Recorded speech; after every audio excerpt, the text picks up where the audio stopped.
Set on 1,500 acres in the rolling hills just outside downtown Austin, Texas, lies the Circuit of the Americas, which opened in 2012. And here, on April 9th, 2024, the Canadian E-Motorsports Network returns to the 3.4-mile, 5.51-kilometer circuit for the first time in 2 years. And we're making history tonight with the first ever iRacing stock car road course race. Good evening, folks, and welcome aboard another live production of the 2024 Canadian E-Motorsports Network NASCAR Series, powered by Kyle's Fried Chicken and Barbecue. Last week, we concluded a West Coast swing. Now we went southeast towards the southern parts of the United States here in the good old state of Texas. It is round 4 of 22, the Dulux of London 120 Grand Prix at the Circuit of the Americas.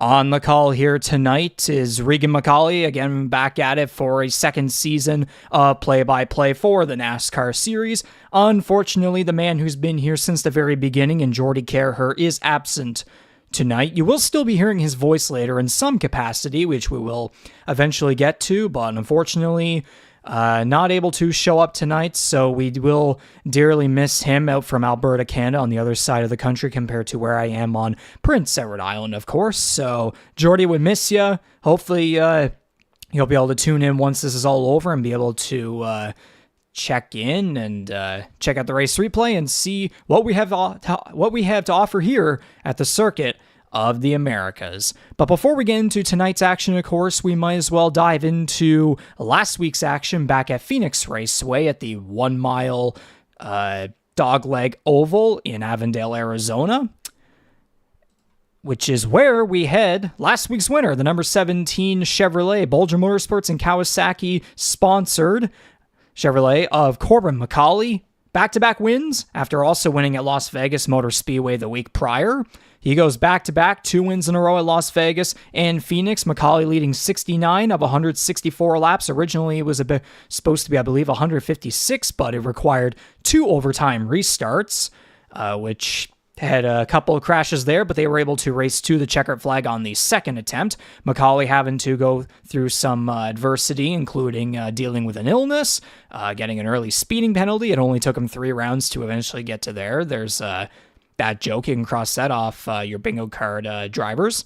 And also, again, the 2 overtime restarts, but he was able to prevail regardless of some of those challenges. And then we take a look at last week's results, which again, seeing his face right there in the Rampage Coffee Co 250, round 3 of 22 on April 2nd, last Tuesday night, with MacAulay scoring the pole.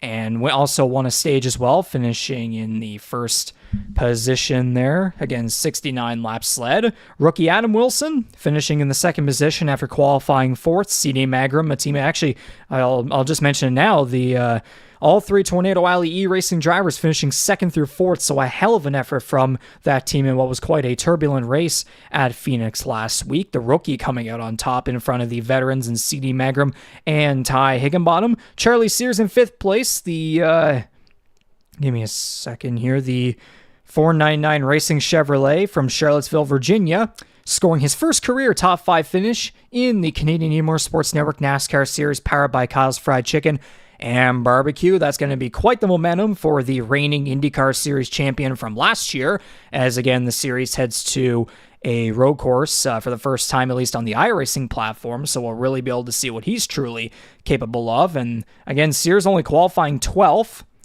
out of 19 cars, so a hell of an effort from him. Congratulations. Andy Hurdle with a consistent run there in the 6th position after also qualifying 6th. Trevor Binns qualified 14th, but was able to finish with a solid 7th place position. In behind him was Jordan Kalinian, the number 0, who qualified in the 2nd position and was right up there, ready to challenge for the win against Corbin MacAulay. Even had quite the lead battle there during the middle parts of the 3rd stage, during the Crank It Up session in particular. Unfortunately, a crash on the final lap in the 2nd overtime restart prevented him from at least a top 5 finish in particular. So again, lots of shuffling back and forth on those final couple restarts. Jose Mercado and Mike Marini rounding at the top 10, with the top 9 only finishing on the lead lap. Mason Tomlinson, Tom Janikowski just outside the top 10. So was Darcy Ford, who unfortunately qualified third, but then had to pit late. So that wound him up in the 13th position. Ryan O'Toole, Jason Butler, Ryan O'Toole, Mark Ouellette, Kyle Knoll, Jared Ireland, and Jason Heaney all rounding out the rest of the field. A lot of those guys towards the bottom of the grid either getting caught up in crashes or going through that dog leg, just to really, that dog leg right past the start-finish line coming off that final corner was extremely loose, and a lot of those guys ended up losing the rear end a bunch of times, including Jared Ireland, who qualified 5th and was right up there ready to contend for potentially a win. He did have that top speed, and he even he did not lead laps, but he was close up there for the lead a couple times, but just wasn't able to prevail, unfortunately, as we now get to the driver standings, where Corbin MacAulay leading the overall points. And if we talk about just the playoff drivers, it would be him ahead of Higginbottom now. Talking about the overall points, obviously, you can see that Higginbottom is above Magram, but we're taking into account playoff spots with the driver standings graphics that we release every single week. So C.D. Magram is actually second in the overall drivers' points. He is 15 points back of MacAulay in the standings. Ty Higginbottom dropped 2 spots from the lead to the 3rd position in the overall points. Adam Wilson, Darcy Ford, Andy Hurdle, and Jordan Kalinin all moved up a bunch of spots. You can see kind of the green and red arrows. Like, there is just a bunch of maneuvering across the standings, all the way from the playoff grid to those that are currently out. Jose Mercado, Mike Marini, and Justin Belmonte all falling a bunch of positions, as the number 6 sophomore Justin Belmonte did not show up last week, but it's looking like he will be back to participate in tonight's Dulux of London 120 Grand Prix. Trevor Binns and Mason Tomlinson moving up a couple spots as well into the playoff field. Meanwhile, Kyle Knoll currently just outside the playoffs by just 3 points. Charlie Sears following in behind. He gained 5 positions after finishing in 5th and also claiming a couple stage points last week at Phoenix. And then later on, Jason Butler, Tom Janikowski, Jared Ireland, Hunter Young also did not attend last week's race at Phoenix, so he dropped 8 spots. Mark Ouellette dropped a couple spots. There's Jason Heaney, Ryan O'Toole, and Steve Escoffier swapping spots back there at the very bottom of the grid. And so those are the driver's standings, again, with some verbal clarification on the overall points. As now we'll take a look here at the rookie points, where Adam Wilson continues to garner a 24-point lead, now 2 weeks in a row. He also claimed the best finish out of the rookies again, with Charlie Sears breaking Trevor Binns' streak of claiming the second best finish for rookies, of course finishing in the 5th position. But Sears only jumped up to 5th in the rookie standings. Now it's 76 points, 55 back of Wilson. Jordan Kalinin still maintains the 2nd position, 24 points back. Trevor Binns and Mason Tomlinson maintaining their spots in 3rd and 4th. And again, just a couple maneuvers down towards the later parts of the rookie standings. And might as well now move on from the action back at Phoenix last week. We now move on into continuing through the month of April with 5 races between April 2nd and April 30th, where we have the Circuit of the Americas up next here tonight. And then a couple of intermediates and short tracks for the rest of the month at Kansas, Dover, and North Wilkesboro. But here tonight at the Circuit of the Americas, as you can see here, live with cars practicing, we're about 5 minutes or so away from the 15-minute open qualifying session, which, yes, that is the way it's going to be at the road courses, instead of at the regular ovals where drivers have 5 minutes to, I believe it's put up 2 laps per driver. It's either 1 or 2 laps. And we don't broadcast those, but we do broadcast the road course action because, again, it's 15 minutes. Drivers trying to put on as many laps as possible. And again, in just 15 minutes here at the Circuit of the Americas for again, as a reminder, a 3.4 mile, 5.5 kilometer circuit. There's that, plus also the fact that it's a 34 lap race tonight, which may not sound like much, but with this track having 20 corners and being that long, oh man, drivers are going to want to, get out there as quickly as possible and just try to get a lap in without interfering with anyone. So, to perfectly describe the Circuit of the Americas, I said earlier, Jordy Carraher's voice will still be here tonight. He has our first ride-along of the season here, so he will take you into some detail on what the Circuit of the Americas has to offer, and what you'll be seeing are the drivers, the cars and stars of the Canadian eMotorsports Network NASCAR Series powered by Cos Fried Chicken and Barbecue have to offer for you fans. All right, folks, we're deep in the heart of Texas as we explore this 3.4 mile or 5.514 kilometer Circuit of the Americas layout. And as we cross the start-finish line, it's a steep climb uphill. As we get into turn 1, you're braking down to about 40 miles an hour here. That corner is known as Big Red, named after primary investor Red McCombs, as we come through turn 2, which is based on the Interlagos Senna S. And the international influence continues here through this next section, turns 3 through 6. It's based on Silverstone's Maggots, Beckett's, and Chapel sequence of corners, and the S configuration will continue here, but obviously it's going to be a slightly different profile, meaning car control is going to be at more of a premium here this time around. And as we exit the last of the S's here, which is right about now you can get back on the throttle a little bit more. Turn 10 is pretty much just going to be a kink along the way here as we come into this mini straight, and now it's a hard braking zone right about now, down to about 35 miles an hour at the apex, and a good exit's important here because now we're onto the main straightaway of Circuit of the Americas, which measures at 5/8 of a mile or 1 kilometer for our Canadian viewers, which, hey, makes sense. We're the Canadian eMotorsports Network after all. And you'll see the speed continuing to climb here, topping out at just over 170 miles an hour, but it's another hard braking zone here, down to about, again, 40 to 45 miles an hour at the apex. That's turn 12. Now we're coming into turns 13 and 14, which are based on the arena bends of the Hockenheim circuit in Germany. And now on the exit of 14, get to pick up a little bit of speed, but it's another braking zone here. Turns 15 through 16. That is based on turns 9 and 10 at the Sakir International Circuit in Bahrain. And now we come through this multiple apex, very complicated, long right-hander, feels like it never ends. It's based on Istanbul Park in Turkey.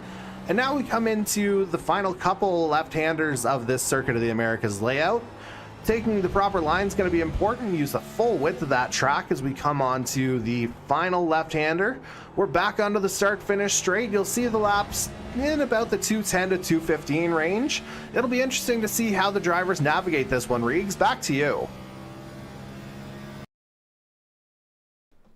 Appreciate Jordy Carraher very much for that incredible ride along here around the Circuit of the Americas here just outside downtown Austin, Texas. And so, yeah, again, 3.4 miles, 5.51 kilometers long. This one's a long one, and it's quite the first stock car road course debut here within the Canadian eMotorsports Network on iRacing. Of course, no better track than to do it here at the FIA certified circuit, which again, this track hosting racing. We hosted our races back in the old couple of years back between 2020 and 2022 in Formula One and in IndyCar / Dart. And again, it's been since December 19th of 2023 since we've done road course racing here within the network. We did have a couple races, of course, for the off-season championship, but in terms of points races, championship, all that sort of stuff, like broadcasting wise, it's been a couple months now, of course. And we haven't been at the Circuit of the Americas since 2022, with Corbin MacAulay being the only current active network driver racing with us here in the NASCAR Series this season. He's the only current active winner here, which he won back in 2020. Yes, it's been that long. And again, too, for the guy that's won 2 weeks in a row here in the NASCAR Series back at Las Vegas and Phoenix, swept the West Coast swing. Got plenty of momentum coming into tonight's Dulux of London 120 Grand Prix, as practice has officially concluded here with, no surprise, the number 17 leading the way by 7/10 over, I believe, Jordan Kalinian. I think Jared Ireland was third. But so, with all that being said, the 15-minute session of qualifying has officially begun. So drivers are going to have to be quick here to try and get out and get some laps done. Already 41 of Jose Mercado getting into some trouble right there.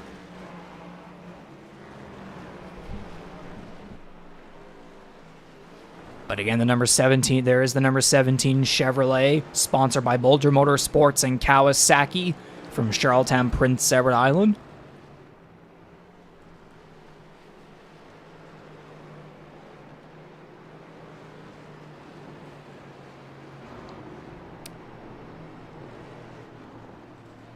In behind him is the number 1 Toyota from Tornado Alley eRacing from Atlanta, Georgia. It is CD Magram. Again, has become a very consistent contender here within the Canadian eMotorsports Network NASCAR Series.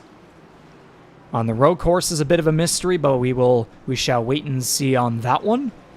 But he has always shown speed every single weekend. Of course, Magram so far this season with an average finish of 3.3. He's got a top 5 and a top 10 through 3 rounds here so far.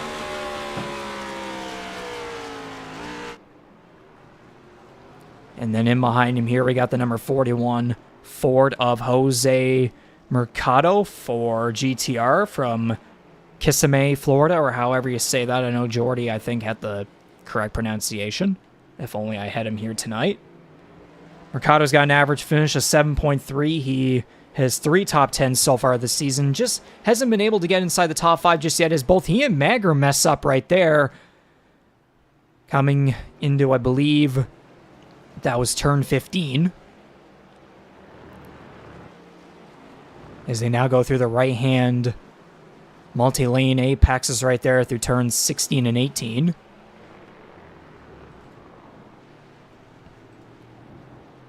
MacAulay coming off the final corner of turn 20, up the long straightaway, up towards Big Red.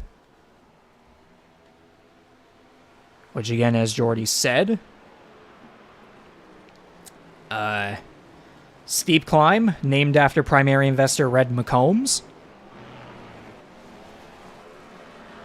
And behind him there is a guy who was featured on the graphic, the race day graphic, in today's post for tonight's race, the 499 racing driver with a bit of a hop there over the curb.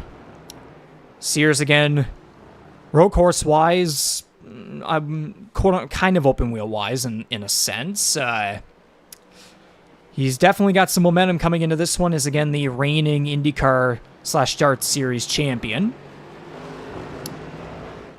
And after 3 rounds so far, Sears has 1 top 5, 1 top 10, which was achieved last week, of course. Daytona and Las Vegas definitely showed some quote-unquote rookie struggles. Even though, again, for the only driver with an iRacing Pro license, it's kind of hard to call him a rookie, but that's the way it works here within the Canadian eMotorsports network. But again, you know, with how much success he had back in his first season of IndyCar with wins on both the road courses and on the ovals as well, at like Iowa and I believe Pocono as well. This guy's certainly a mystery, but he is full of untapped potential coming into this race, which again, there will be 4 road course races throughout this season, with COTA tonight. We'll be at Sonoma Raceway in California May 7th. Then we'll go to Monza. We're going across the Atlantic Ocean over to Monza on June 4th, and then we conclude the road course runs with, go figure, a playoff race at Watkins Glen in the first round after Darlington of all tracks. So we can't wait for that chaos to come around once July 9th and July 16th approach. But so far we got 10 minutes, almost 10 minutes remaining here in qualifying with the number 1732. And I think that's Kalinian back in behind them, approaching to get laps in. MacAulay with a 214.892. So he maintains first at the moment, as everybody else is going to shuffle around. There's Jordan Kalinian coming up through turn 1. Driving the 0-0, but he is actually the number 0. It's, I believe, an iRacing issue. But Kalinian, an individual driver, driving the number 0 Toyota from Salisbury, North Carolina. Kalinian has definitely shown plenty of speed and raw talent through 3 rounds so far. Unfortunately, only has 1 top 10, though, an average finish of 17th. Just has had a lot of bad luck. And again, too, he's got an average start of 3.3. This guy is insane at qualifying, short run speeds. He's got a little bit loose right there. Coming off of turn 10. But again, if this guy just has a little bit more luck, he'll start to get the finishes that he deserves. And there's no doubt he'll be contending for a championship, as again, he's a guy with a pretty high I rating. I believe I can see it in here. Yeah, I believe it's according to my little software here, it's a 40. He's got a 4758. So 4700.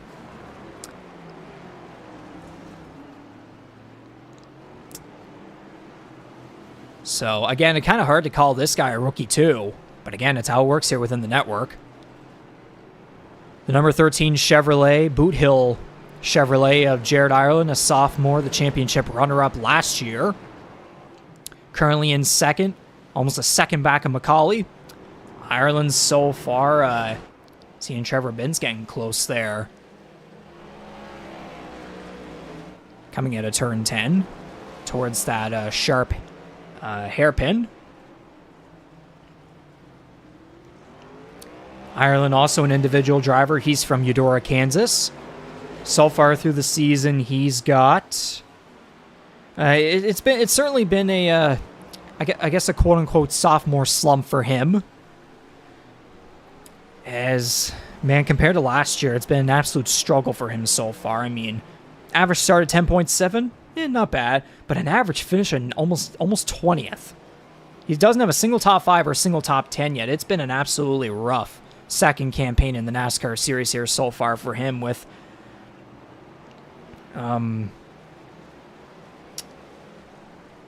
again, with finishes of 20th, 21st, and 18th after at Daytona he only qualified 21st. At Las Vegas he qualified 6th, then 5th at Phoenix. So again, this guy just needs to have a little bit more luck, especially towards the end of races.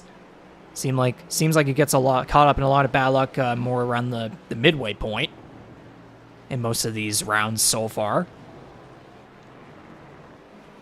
But he's a versatile driver, likes to be vocal as well.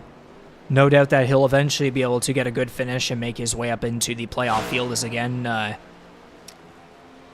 looking at the driver standings right now, he is 17th. I mean, only 13 points back in the playoff field. We're only 3 rounds in, so there's still plenty of time for him to get back in the mix. And no doubt he will. As CD Magram jumps up to the top with a 214.4, or rounded to 5. There's the number 7 Cannon Chevrolet of Andy Hurdle, driving for 519 E-Racing from Daytona, Ohio. It's been a hell of a start for Hurdle standards here in his 4th season of NASCAR racing here within the network. Hurdle so far this season with an average finish of 8.7, average start of 5th. He's got 1 top 5, 2 top 10s. Qualified on pole for the 5th annual GTR 250 at Daytona a couple weeks back. Finishing in 15th and then 5th and 6th in the past 2 weeks, respectively.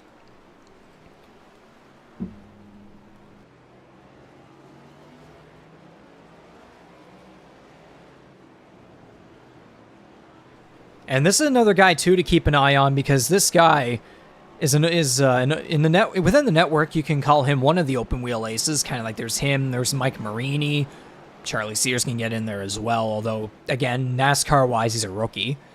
But Hurdle's another open wheel and road course ace here within the network. No championships, unfortunately, but he's had plenty of consistent finishes in races and in final championship finishes.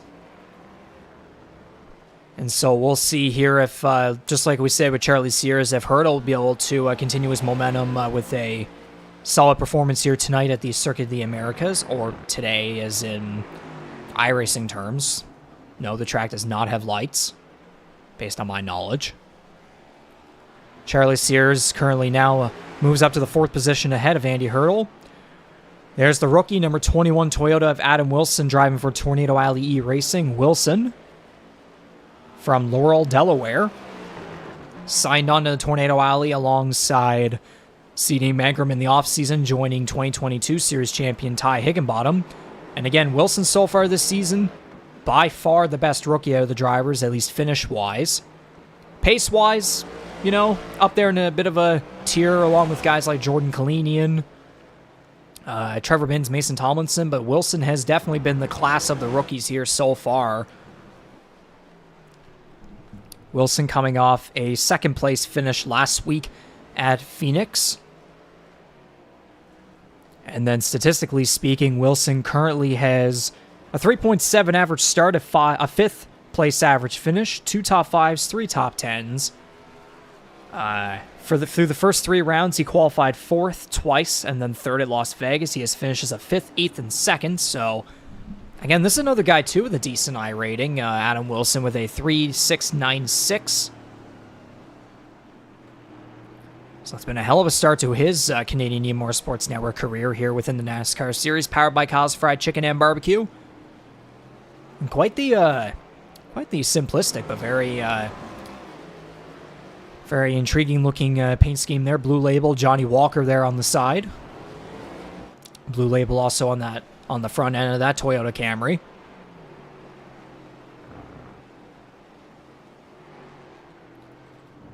In the 8th place there, the number 12 Toyota of Mike Marini, individual driver from Thunder Bay, Ontario, another road course ace here within the series. Marini, throughout his whole NASCAR Series career, besides one exhibition race, he's won at a road course every single time. Every win that he has been on a road course, in particular, all of them coming at Canadian Tire Motorsport Park. So, been dominating on the Canadian side, but now here all the way south at the very bottom tip, on a map at least, of the United States, south of the border. We'll have to see if Marini will be able to transition his talents south of the border. So far this season, I mean, Marini coming off a 10th place finish last week at Phoenix. Statistically speaking, he currently has a 9.3 average start, a 10.3 average finish. He's got 2 top 10s so far on the season. Qualified 2nd in the GTR 250 at Daytona. Just had a bit of a mistake there, and then he came to a stop with a minute and a half, so probably his qualifying run has come to an end. But finishes a 10th, 11th, and 10th so far for him. He's qualified inside the top 10 twice as well. So a decent start for him. Meanwhile, the number 17 still leading the way here on what looks to be his final lap in this qualifying session, which coming down to the final minute, a 2:13.721. So far, he's the only driver in the 2:13 range. Mangrum and Kalinian following in behind on that qualifying podium thus far. And if you can count there on the leaderboard, we got 20 cars that have showed up with the intention of battling for the Dulux of London 120 Grand Prix victory. So 2 drivers are absent, as there are 22 drivers on the roster, potentially 23 within a couple of weeks. We'll still have to await official confirmation on that news.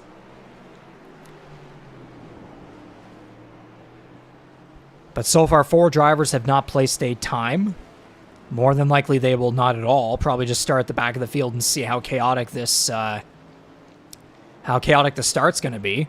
And again, there will be stage breaks too. When we'll get into the race analysis right after the starting grid, of course. There will be stage breaks, which certainly will take a while, but kind of keeping things consistent here within the Canadian eMotorsports Network as qualifying winds down to the buzzer. And so, bit of a 3-minute break now for everybody to finish up their laps. The number 17 coming around, we'll see if he improves his lap time and maybe be able to secure the pole again, which I'll have to actually check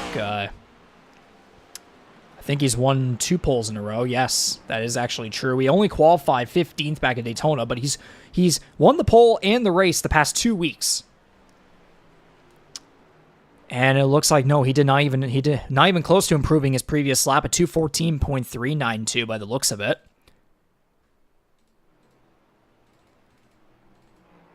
Charlie Sears still out on track. So it looks like Magrum, Kalinian, Hurdle, all done.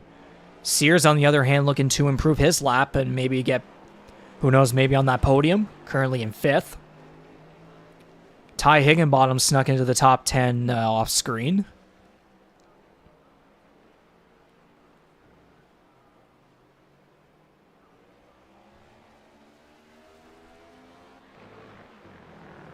But Sears coming through the final turns there off of turn 20.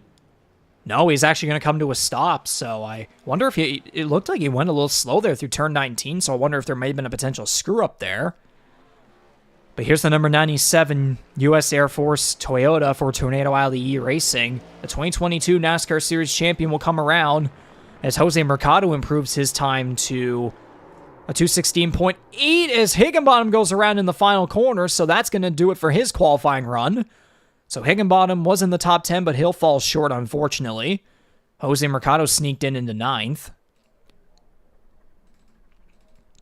And it looks as though nobody else is on track anymore, so that pretty much does it for this qualifying session here. As what do you expect? 3 weeks in a row of winning the pole. It's the number 17. And so in another minute here, we'll have the cars line up on the backstretch. We'll get to the starting grid, and then they'll roll off for the pace lap. So, bit of a change there, as, again, there are some fuel concerns with trying to do an additional pace lap, which is why we're only doing, I guess, kind of half of one if they're starting all the way back on the turns 11 to 12 backstretch. Again, with how long this track is and the fact that the first stage is only going to be 8 laps, and the fuel window is around just close to that, which we'll get into the race analysis in just a little bit.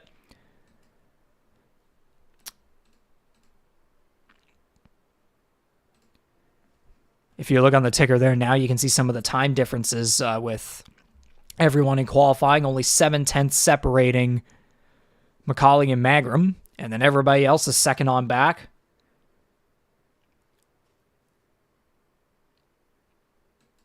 So 4 drivers did not put up a single lap. So we'll get everybody to line up here on the backstretch when this qualifying session comes to an end.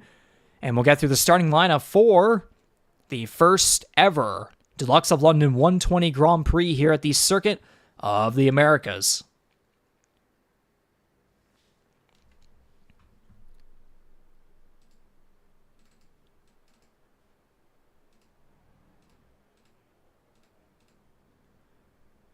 So as soon as everybody is lined up, we'll get through each individual driver.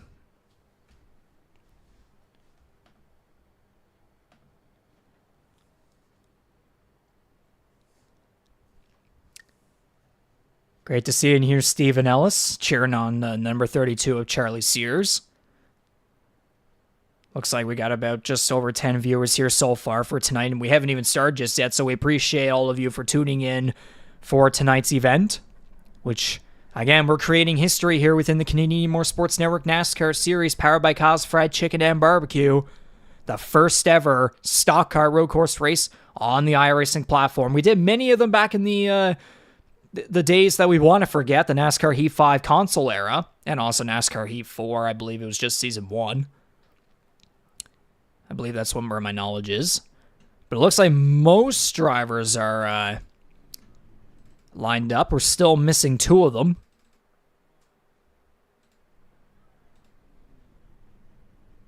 So still awaiting on some of these guys to pop in so we can actually get through this properly.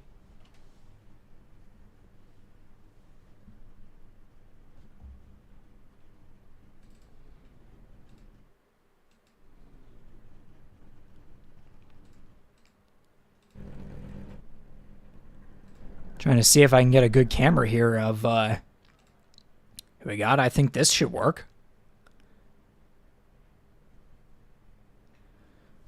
We're only missing one car here by the looks of it, so we're just going to get through this, and we'll get back to the missing driver once they do pop in. But anyways, here we go with the starting lineup for tonight's event, round 422 here within the NASCAR Series, powered by Kyle's Fried Chicken and Barbecue. On the front row, once again, third pole in a row, the number 17 Chevrolet, sponsored by Kawasaki and Bulger Motorsports, is looking for 3 wins in a row, Corbin MacAulay. Alongside him for Tornado Alley E-Racing, the number 1 Toyota of Mr. Consistency, CD Magram.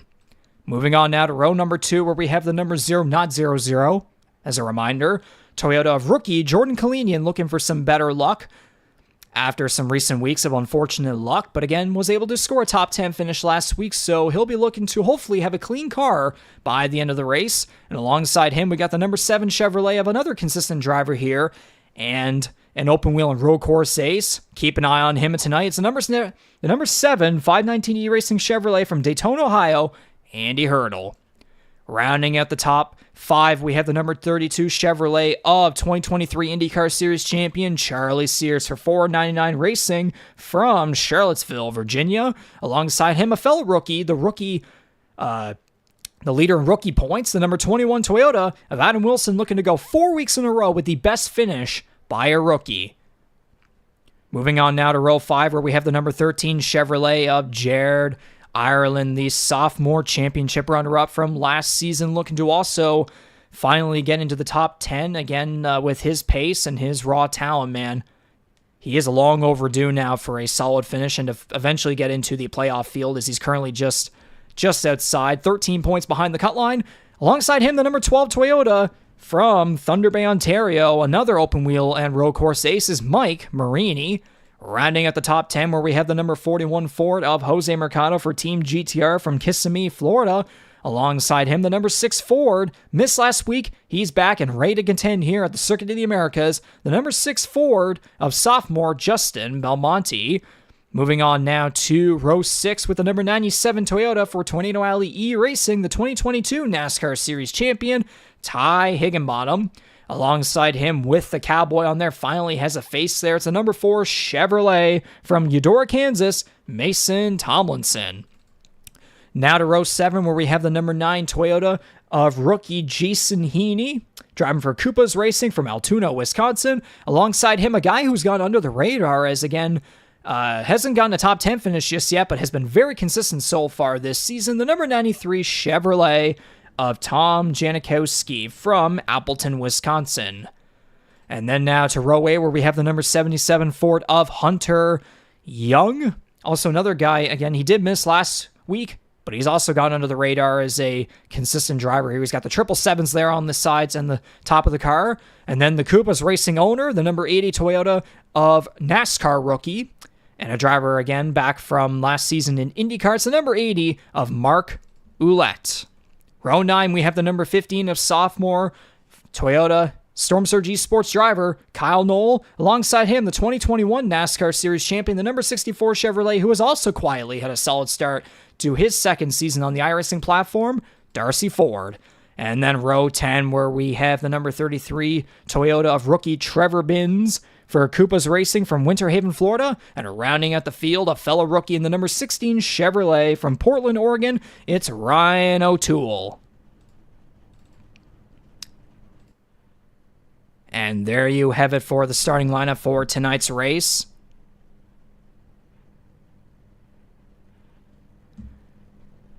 And so I'm going to assume we can get the engines fired up here. Start your engines, fellas!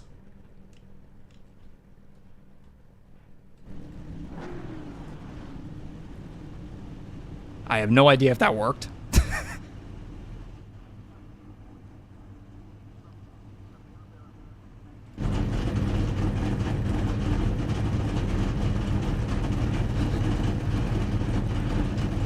Sounds like the engines are getting fired up. Indeed they are.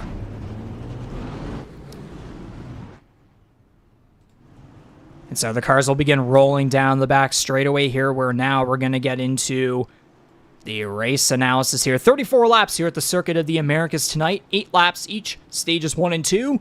Final stage at 18 laps.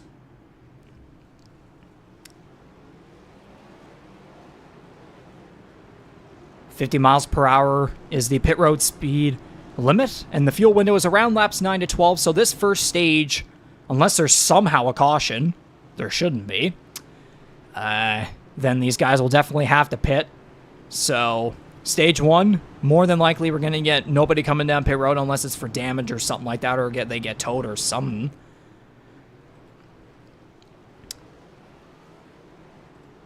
But yes, it's not 16 turns, it's actually 20 turns here at the Circuit of the Americas just outside downtown Austin, Texas in the United States. 3.4 mile circuit, or if you're a Canadian, that is 5.51 kilometers. A race length of 114 miles, even though the race is called the 120.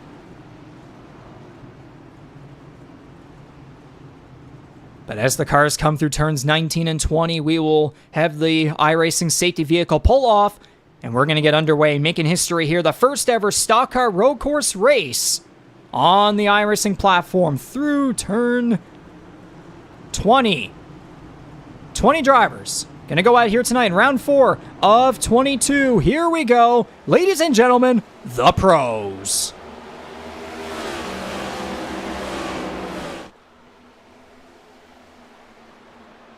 Lots of anticipation here through turn 1. Big red. Slowing down to about 40 miles per hour, so we'll see if everybody can get through here successfully. Besides a little spin there from the number 15 of Kyle Knoll, he's the only one with trouble. And we got another couple cars here. Charlie Sears goes around. Going through turns 3 and 5. Based on Silverstone's Maggots, Baggots, Chapel complex. Fast sweeping turns, but the number 17 is pulled away by about 7/10 or so here. Kalinian, Magram, Andy Hurdle, Adam Wilson following along. The number 0 quickly approaching the 17 here. Coming off of turn 10.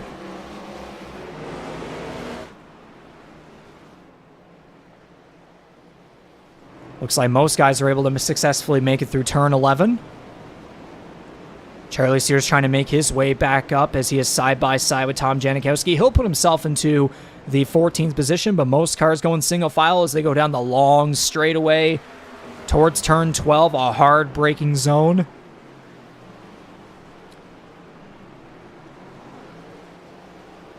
Kyle Knoll trying to catch his way back up. He's already back up to the 17th position.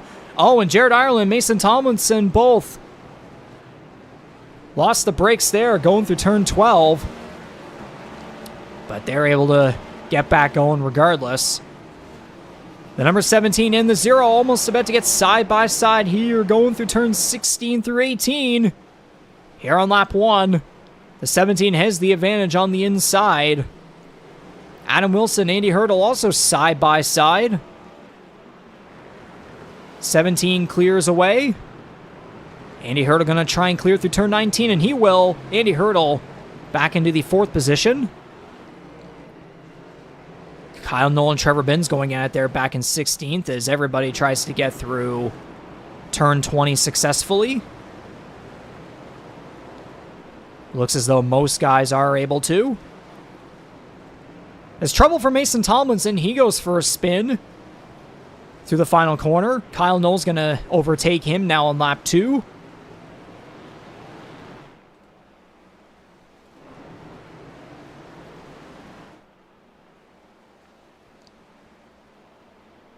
Through the fast sweeping turns through 3 and 6. Everybody getting through here relatively successfully.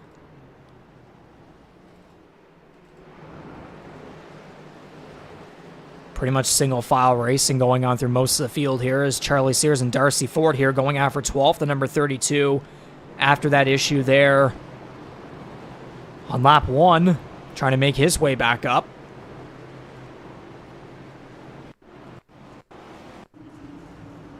As we're going to go all the way back here and just double check to see, kind of get a replay of the start here, just to check out what went on with everybody. It's Kyle Knoll in particular that I'll be looking at first.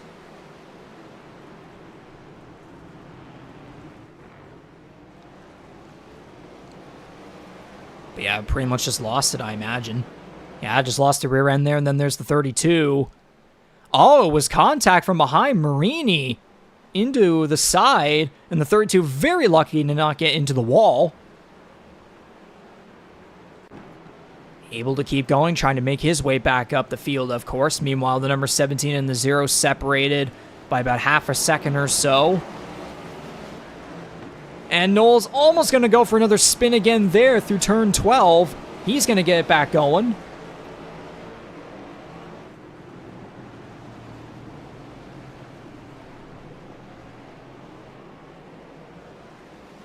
So far, not an ideal run for him, but he's keeping the car straight regardless, still in the 14th position.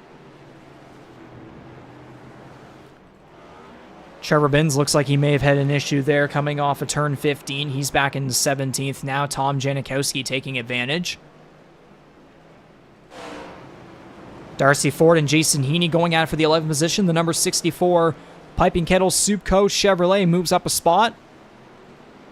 As now I believe the number 17 had an issue going through Big Red.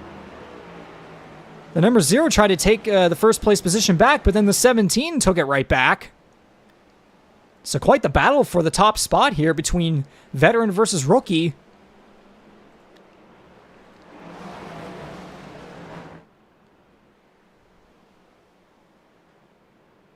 And man, I'd love to go for a replay here, but just probably not the smartest thing to do as Charlie Sears overtakes Jason Heaney for the 12th position.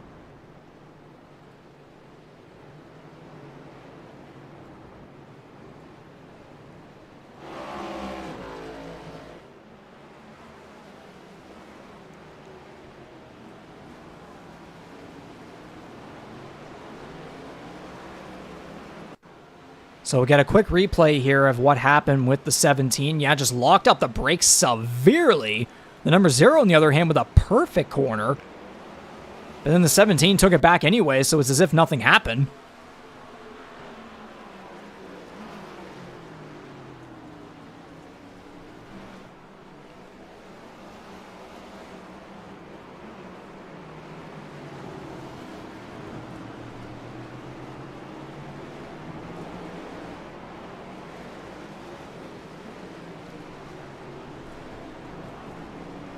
CD Magram, Andy Hurdle, Adam Wilson, pretty much everybody through about first through... It's pretty much everybody coming through here, running relatively smooth, single file, no double file racing. But again, we're going to be getting right back to that once this first stage comes to an end on lap 8. Which, thank goodness, this track is long enough to remember to put the stage checkered thing up on the ticker. But again, so far so good for the 17, the 0, and pretty much everybody else from there on back. Belmonte and Ireland are going to get almost bumper to bumper here coming off of turn 20. The two sophomores, the top rookies in the NASCAR Series last season. Then up and down starts for both guys. But again, still plenty of time to get back into a good rhythm like last season. Obviously, there is a thing called the sophomore slump. So far, so good for these guys. Again, though, just stage 1. Anything's possible here at the Circuit of the Americas.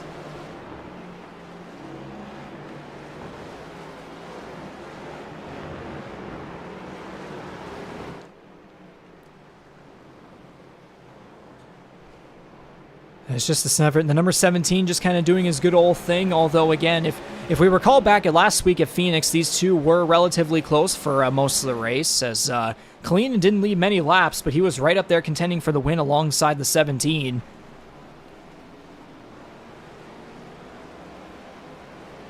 Or actually, yeah, MacAulay leading 69 laps, just one ahead of Kalinin.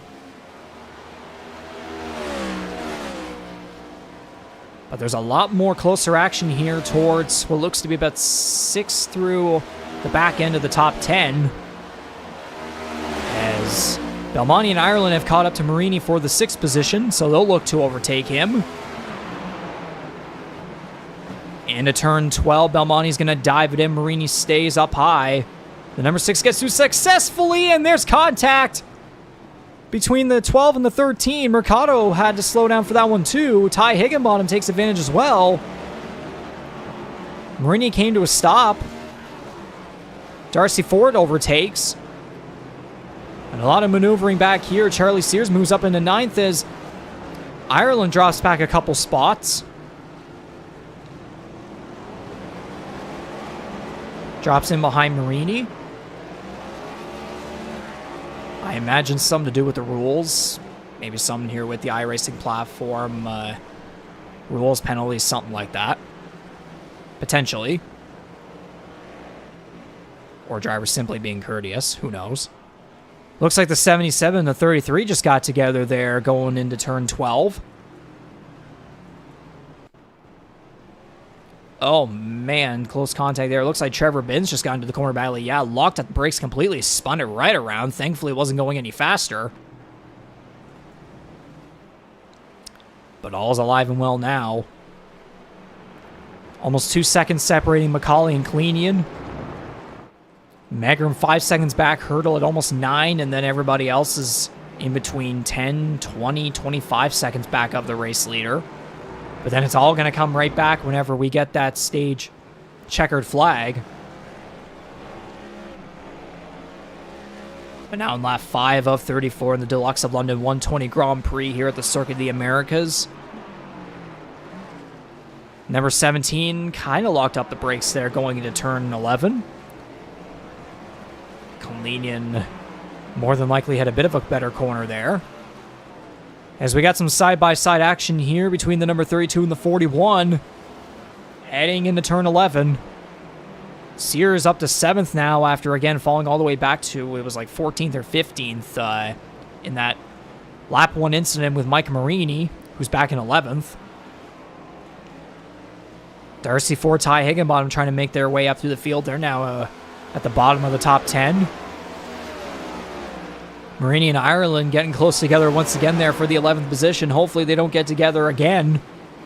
Ireland not going to go for a dive. Probably the smartest thing to do.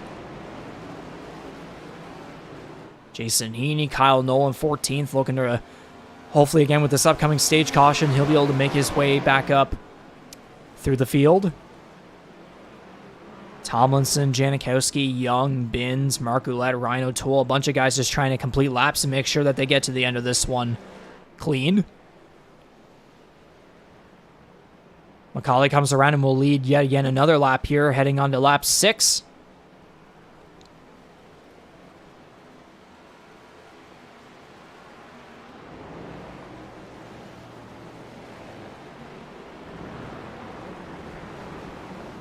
So again, some close action, but not a whole lot. Again, just the first stage, though. Things are going to get a lot more chaotic once we get to the middle stage, and especially that third and final stage. If we somehow got a caution, I mean, again, back at Phoenix last week, the only cautions we had were stage cautions. We had a bunch of wrecks throughout the Rampage Coffee 250. And then we got a caution with 4 laps remaining because of a disconnection. So, go figure. And then we had 2 overtime restarts. So, anything's possible is certainly the way to put it.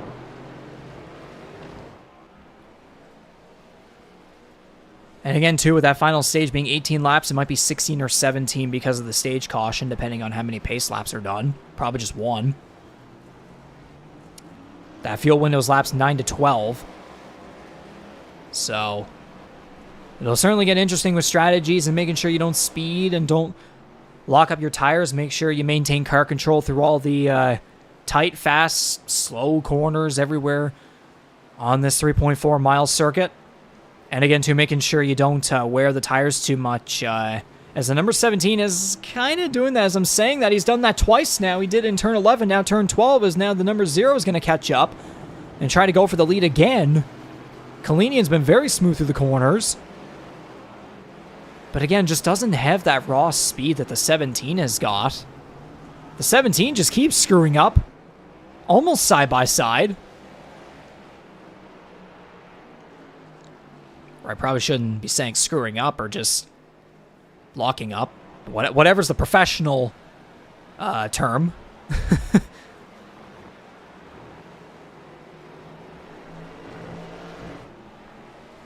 But now we're coming to 2 laps to go in the first stage with the number 17 still leading the way.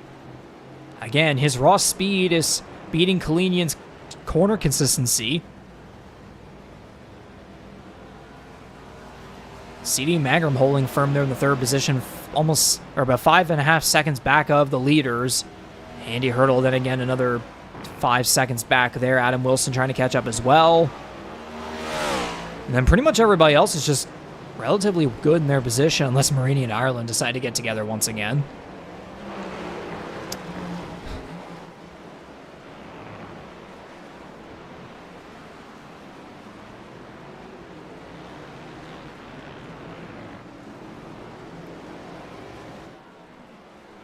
But yeah, besides maybe potential corner lockups and such as we've seen a couple here through 6 laps at Circuit of the Americas, looks like it's pretty much smooth sailing for everybody, although now we are going to have our first lap car of the night with the number 16 of Ryan O'Toole going a lap down into turn 11.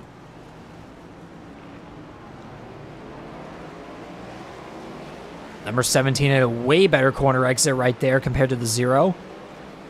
But again, Kalini is still going to try and get some draft going down the long back straightaway towards turn 12.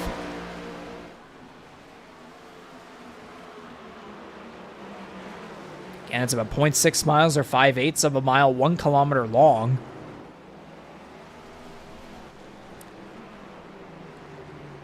As it looks like there's trouble there for Ryan O'Toole as he locked the brakes up going into turn 12.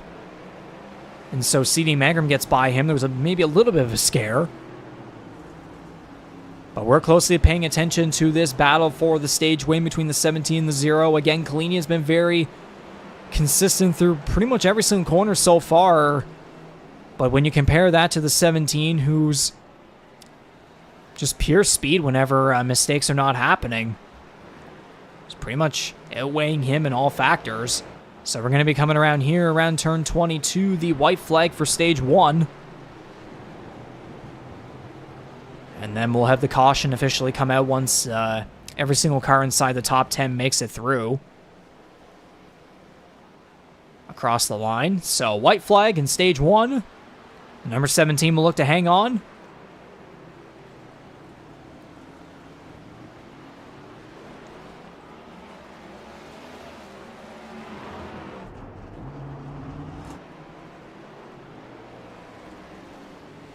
The rest of the field just maintaining a calm slate.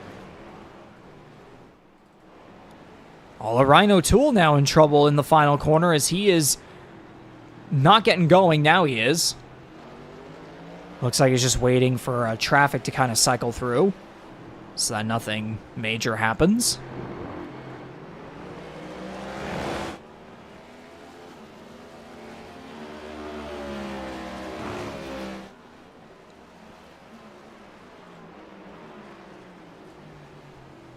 MacAulay successfully gets through turn 11 without any issues. Down the long straightaway, we'll see if Jordan Kalini will be able to get... I don't think that's enough distance to get some sort of a draft. Although looking at that gap, it's ever so slight, but it's pretty much not enough. The 17's going to have to... The 17's going to have issues coming through... any of turns 13 through 20 in order for the 0 to catch up and try and steal this one.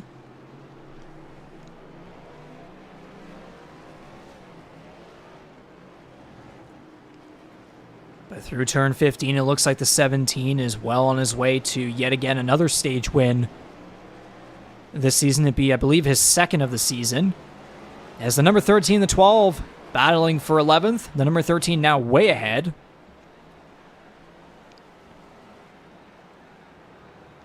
But coming through turn 19, through turn 20, it'll be not enough time for Kalinian to get there, so to the stage checkered flag, the number 17 collects, I believe it's going to be his second stage win of the season. There it is. Jordan Kalinian will get second, CD Magram will come across in third. Andy Hurdle fourth. Adam Wilson's going to collect a top 5. Justin Belmonte, Charlie Sears, Jose Mercado are going to come around for 6th through 8th. Darcy Ford and Ty Higginbottom are going to come around to round out the top 10. Unfortunately, Jared Ireland's going to fall just short. And so there is the caution to conclude Stage 1. And that is your top 10 for Stage 1.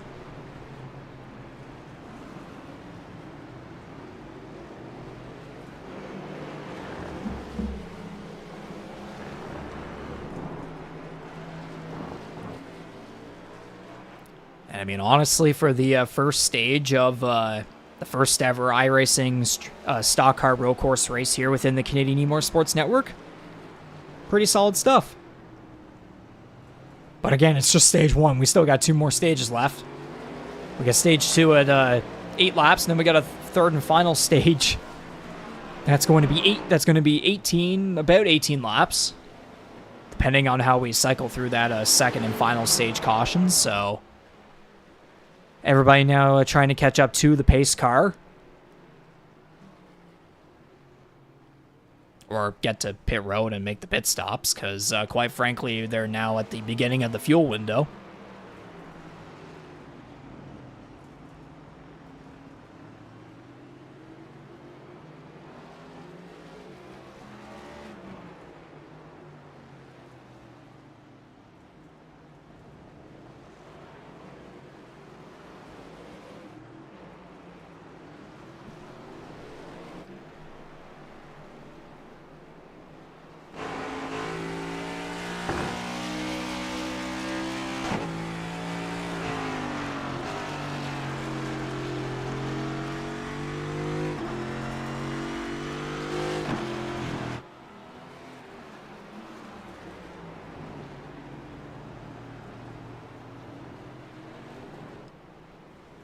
Did Mark Ouellette potentially have some trouble there?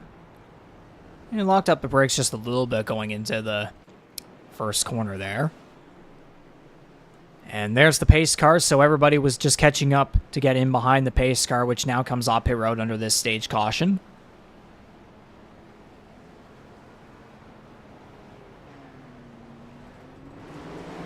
So everybody's going to make their way to the iRacing safety vehicle and line up behind it. And what I'm going to personally assume is that everybody's going to cycle around to pit road, make their pit stops, and then get right back behind the pace car and line up for one more pace lap. And get right back to green flag racing here at Circuit of the Americas. So far, after 9 of 34 laps, only one caution, the stage caution. MacAulay's been the only leader so far with a fastest lap of a 2:14.671 on lap 4.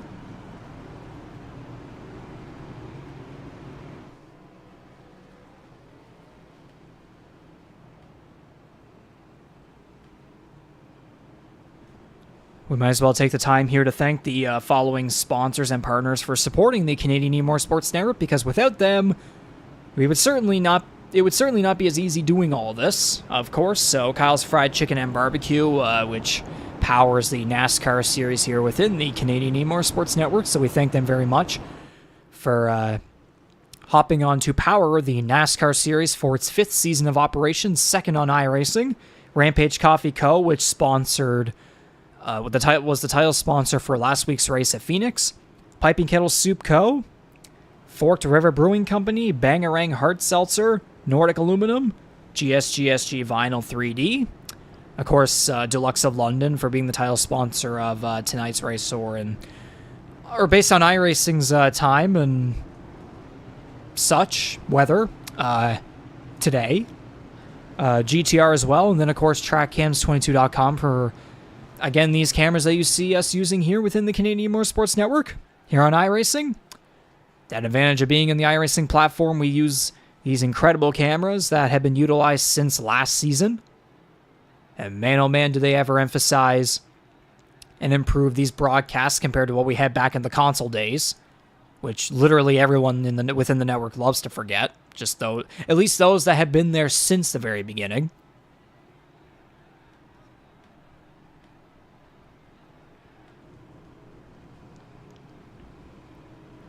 Dulux of London is going to be back as a title sponsor for one more race this season on June 25th at Rockingham Speedway, which will be the regular season finale.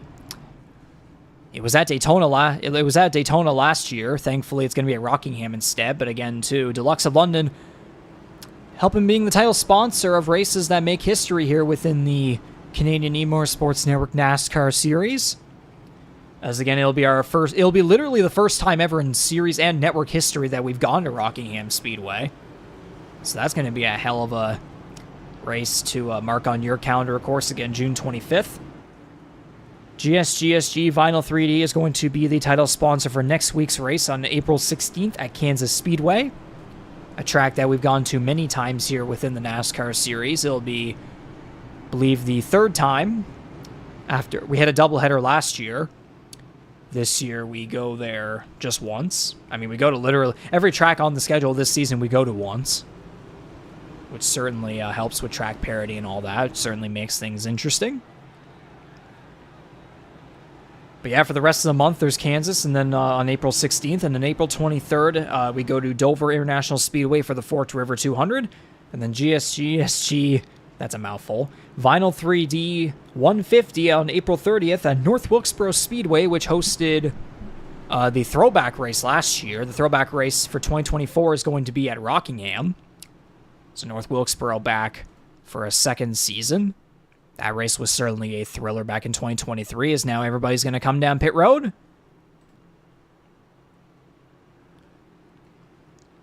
Make their pit stops, and we'll see who will come out on top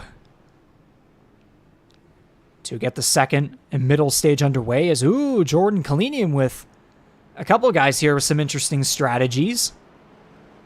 MacAulay's going to come back out in what looks to be maybe the fourth position as Jose Kalinian, Magra, Mercado come out top three.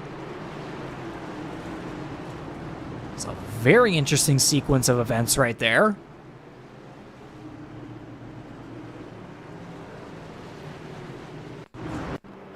So we'll get a bit of a quick replay here to check out what everyone did here. So MacAulay went for right side tires, or four tires, I should say. Looks like guys like Magram, Kalinian did not go for tires.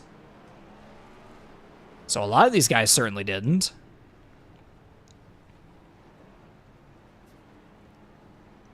Looks like Jose Mercado didn't either. Belmonte didn't. I don't think Higginbottom did either.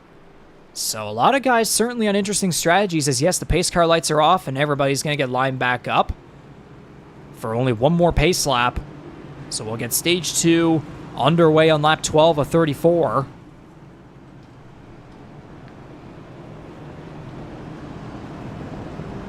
So it's only going to be, considering stage 1 was 8 laps, stage 2 was also 8 laps, we're only going to have a 4-lap shootout in stage 2.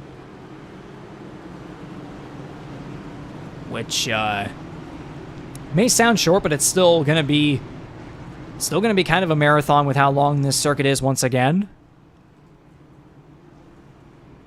But again, we got the second place finisher in stage 1, the third place finisher in stage 2, or stage 1, sorry, on the front row.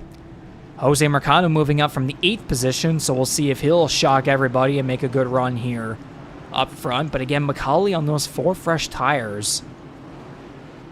This is going to be quite the restart that we're going to get here on lap 12 of the Dulux of London 120 Grand Prix.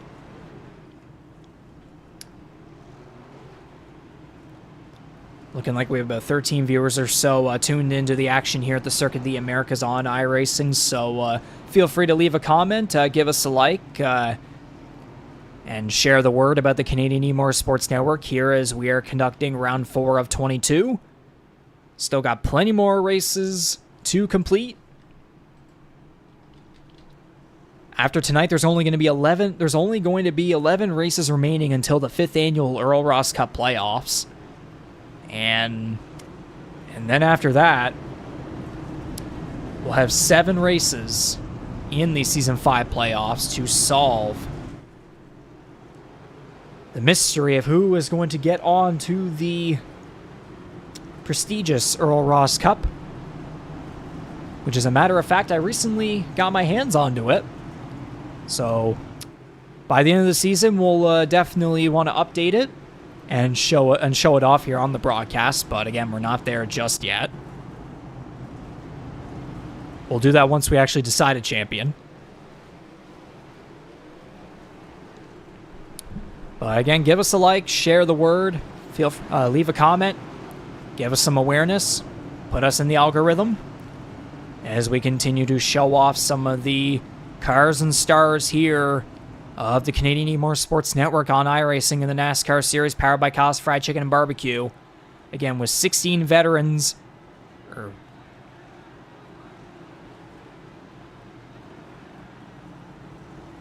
again with 6 veterans and 16 rookie, or sorry, no, 6.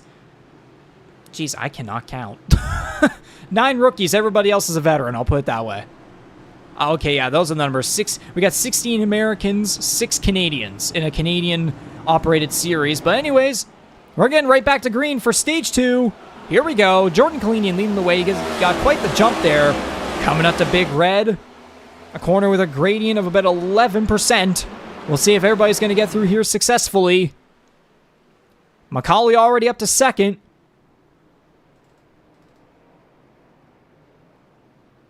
A lot of guys on the brakes here.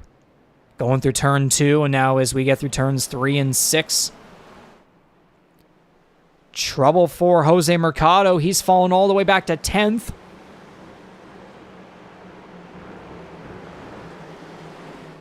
Meanwhile, Jordan Kalinian still leading the way, but he's got the number 17 on the 4 fresh tires. Catching up quick.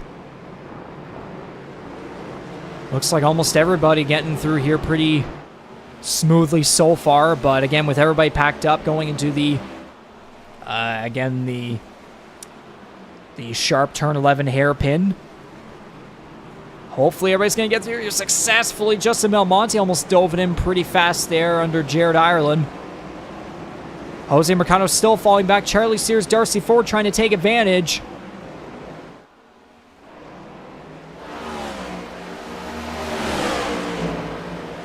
Everybody getting through there relatively smoothly so far. Oh, Belmonte's going to lock the brakes up. And Jared Ireland does as well. Sophomores getting into trouble. Veterans overtaking. Ty Higginbottom, Mike Marini. Or Higginbottom overtook for sure. Marini and Belmonte and Ireland are all going out of here for the 7th position. Higginbottom jumped up to 6th. Man, Marini and Ireland are like magnets in this race so far, as Marini had a bit of trouble there. Ireland takes advantage. Here comes Charlie Sears trying to make his way up through the field. He's up to 9th now as he overtakes Marini. Looking to get to the rear bumper of Jared Ireland.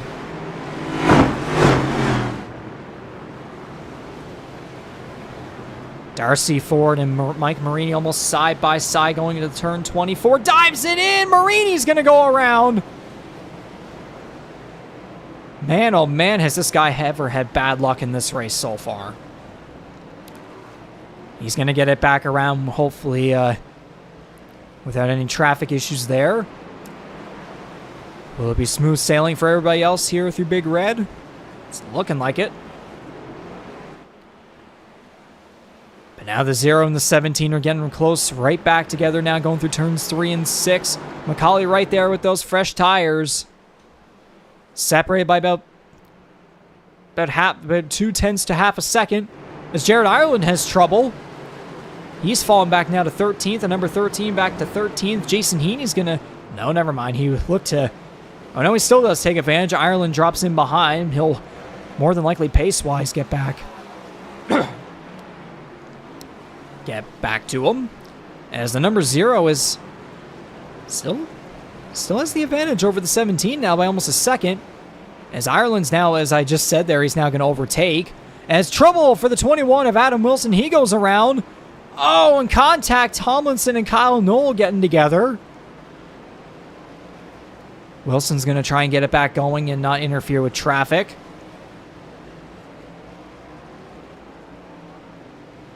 So we'll get a replay of what just happened there. Oh, looks like Higginbottom dove it in. Or did Wilson just get loose? Yeah, Wilson just lost it.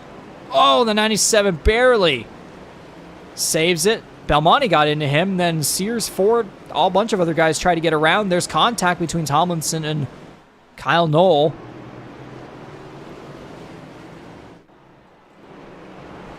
Other than that, so far so good. There's Charlie Sears now making his way up through the top 10 to 7th, looking to continue his momentum from last week at Phoenix with that 5th place finish, but Darcy Ford going to get side by side with him.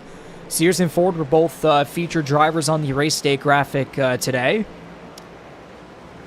that we posted this morning.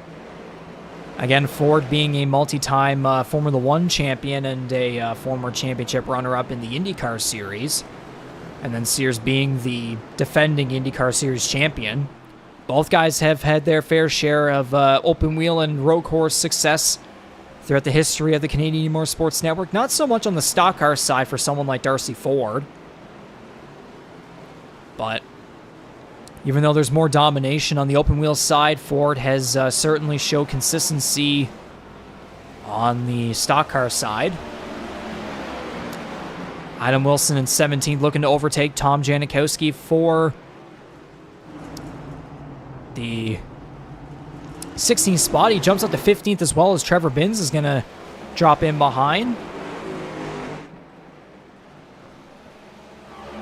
And now here we go. We're going to have a battle for the lead. The 17 is going to dive below the number 0 into turn 11.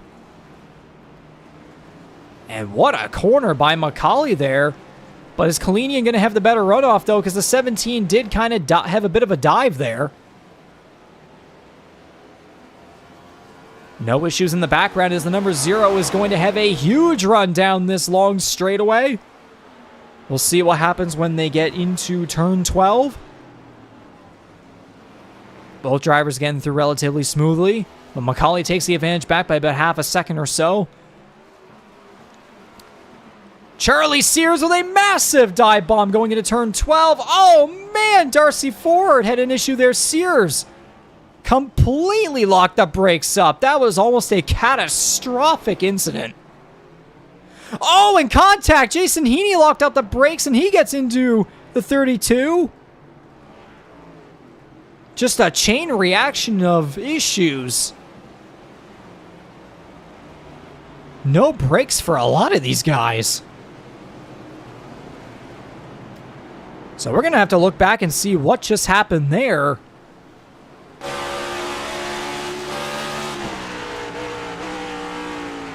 Yikes. Amazing how that wasn't much worse. And then Darcy Ford, on the other hand.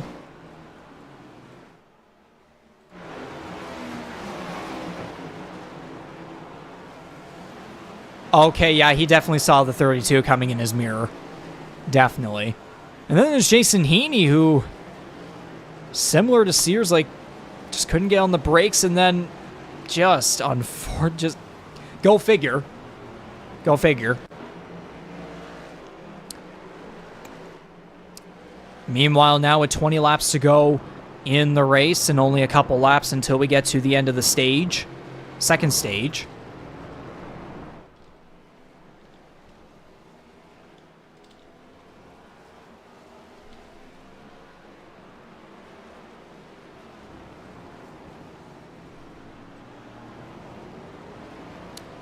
But I believe there's now 2 laps to go, as we're, I believe, on now lap 15. MacAulay leading the way by almost 2.5 seconds over Kalinian, so clearly those fresh tires have given him the advantage. Janikowski overtakes Jason Heaney for 16th. Ryan O'Toole remains a lap down, just trying to make sure he finishes the race, and if anybody happens to DNF, then at least that's a couple extra points for the 16. Same thing goes for Mark Ouellette as well, the number 80 Little Res Q Toyota for Koopa's Racing. Pretty much everybody else is just in kind of a single file thing going on, as we do have side-by-side action between Charlie Sears and Adam Wilson towards turn 12. Hopefully the 32 will be able to brake more smoothly this time around. He does, so does the 21. So unfortunately, it's not going to be stage points for the number 32, as Marini, Young, Sears, and Wilson are all going out of here for the 12th position. Mason Tomlinson's going to sneak his Looks like Mason Tomlinson's going to try and sneak that one extra stage point in the 10th spot as long as Kyle Knoll doesn't catch up. Tomlinson had a couple struggles there. Oh, trouble! Darcy Ford around. Coming through turn 20.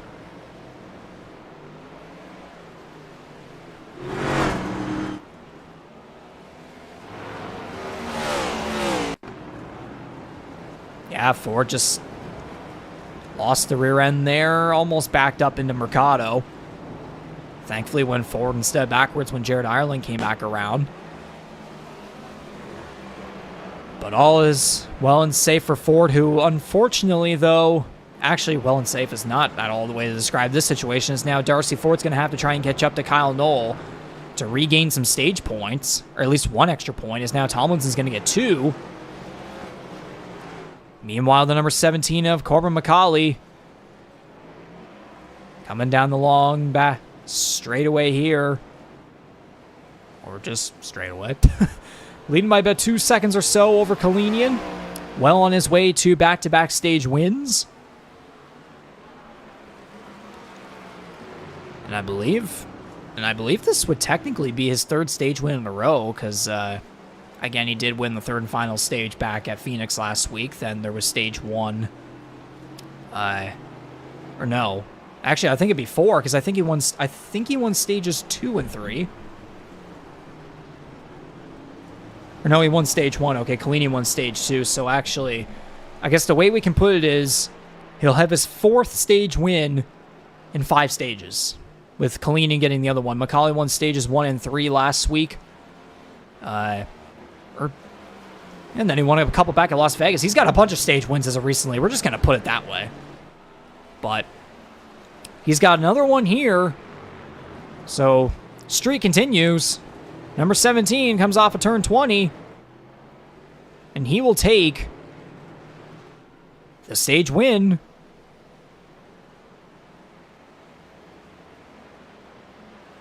Kalinian 2nd, Magram 3rd, Hurdle 4th, Higginbottom 5th, Belmonte 6th, Mercado 7th, Ireland. Well, I mean, again, a couple of these guys still have to finish, but... Or they're now going to. Ireland 8th, Tomlinson 9th. Darcy Ford actually was able to overtake Kyle Knoll off screen, get that one extra stage point. There's the caution. And so the number 17 of Corbin MacAulay will get his 3rd stage win in a row.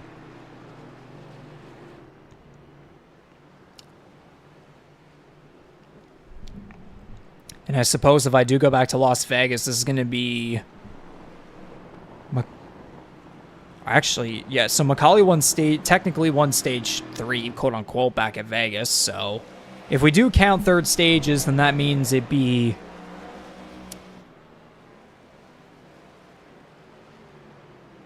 Then that's like 5 stage wins within tonight and the last 2 weeks. Okay, we don't count 3rd stages. I just got the word on that.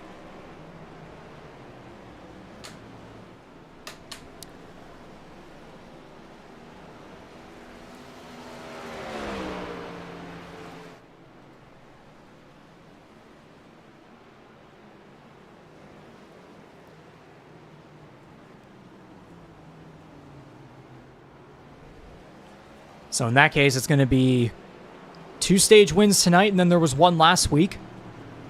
So that's 3 stage wins within 2 races. Quite the run for the number 17 after he wasn't able to get any back at Daytona or Las Vegas.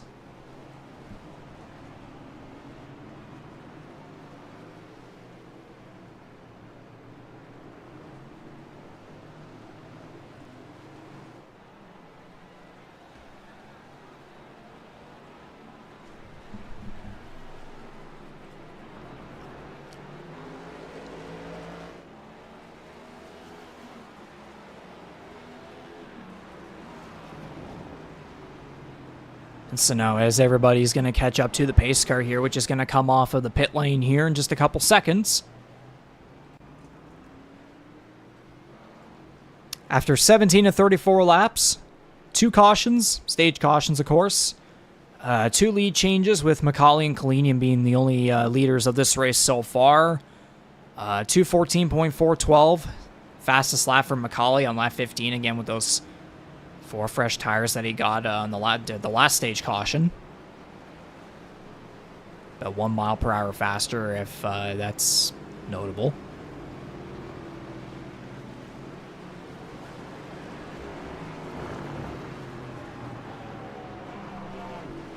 But so drivers that are going to finish in... Drivers that are going to collect stage points here tonight based on the Stage 1 results.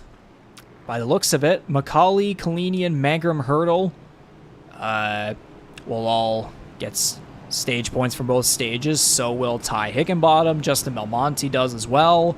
Jose Mercado. Jared Ireland getting stage points for the first time here in the second stage. Charlie Sears does not. Darcy Ford, 9th and 10th. And then Mason Tomlinson joins the stage point field for the first time.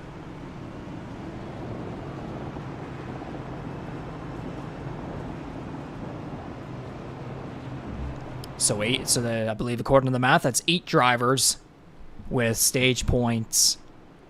8 drivers that get points in both stages here tonight.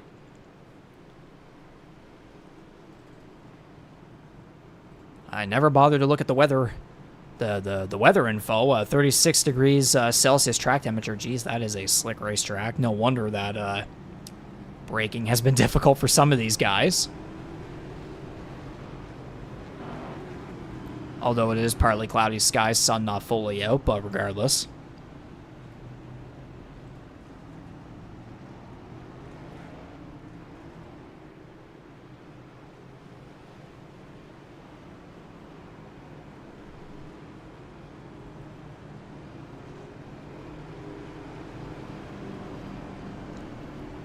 So based on how things went there with the last stage caution, it's looking like we're going to have a 15-lap shootout from the green flag to the checkered flag, unless, again, like we had at Phoenix last week, we didn't have a single incident-related caution until 4 laps to go. We're more than likely not going to get one on this long of a circuit, unless something drastic happens. But again, you never know.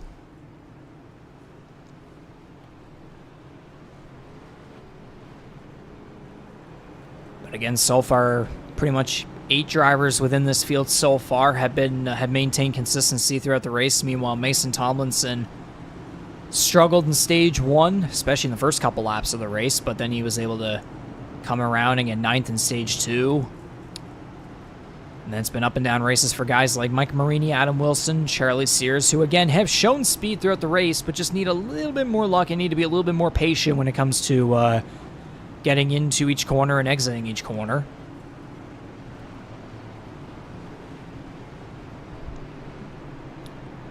But thus, the number 17 continuing to lead the way as they will come around here through turns 18, 19, and 20 and make their way down pit road for what will I would say more than likely is the second to last time. Because likely we're going to get some green flag pit stops during the third and final stage. And that's going to certainly play a key factor in how the finishing results are going to be. As everybody's going to dip down pit road. And we'll see what strategies are implemented this time around. See if some guys take tires, some don't. I mean, all the guys that didn't take tires back during that first stage caution will more than likely change things around for this second stage, yellow.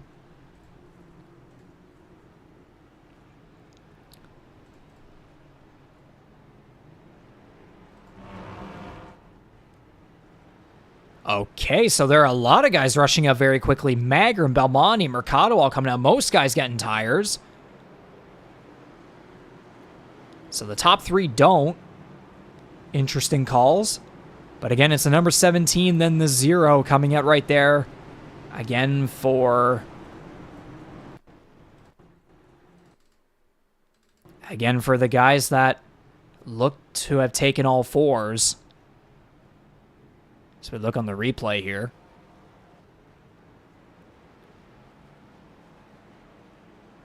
Yeah, so MacAulay, Kalinian, Hurdle, I believe Higginbottom, Wilson. Or not Higginbottom, I can't tell. I think that's Charlie Sears or Jared Ireland in there. Guys that did take fresh tires.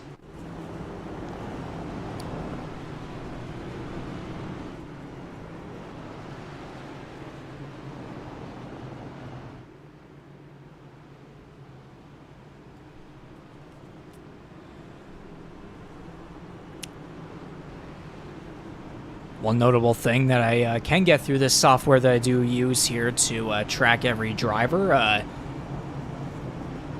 only one driver has 0 incident points according to this, and that is your current leader, CD Magram.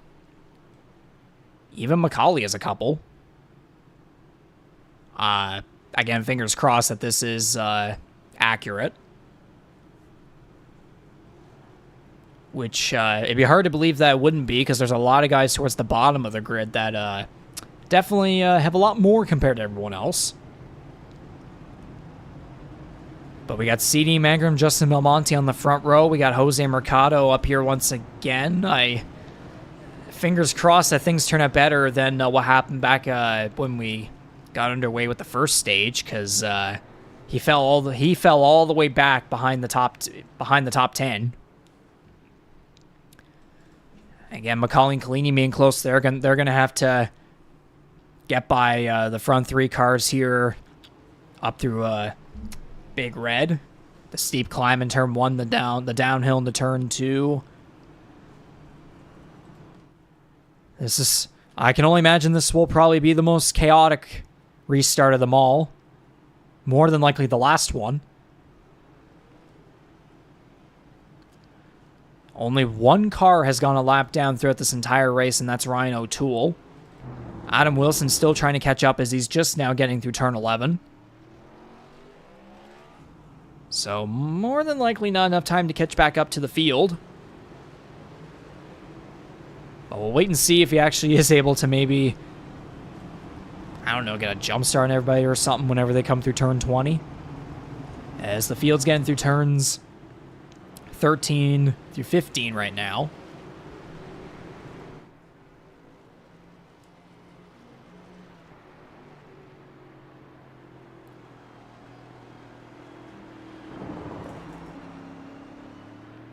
Or what was I saying? Wilson's actually just getting through turn 10 now.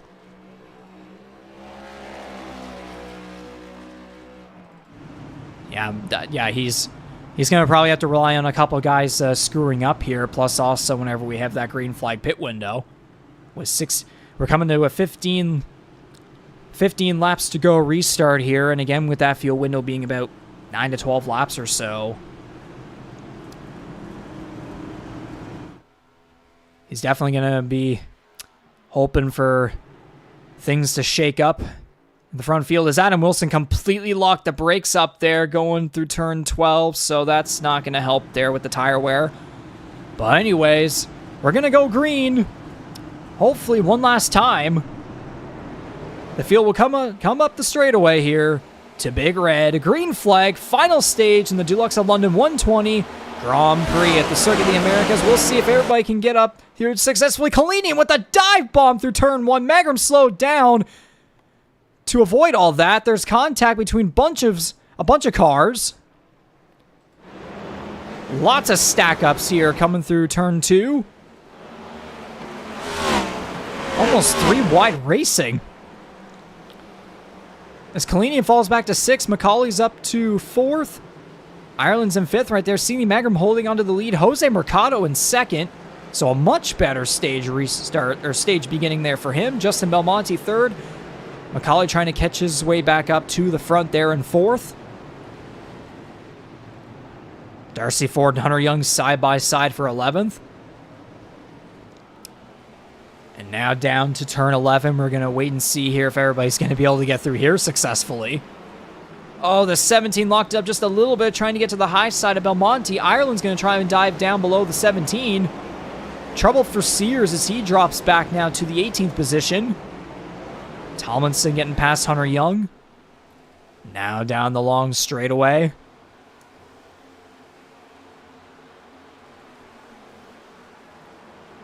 See how everybody's going to get through. Turn 12, MacAulay with a dive bomb into Belmonte. Contact with Mercado goes around Belmonte as well.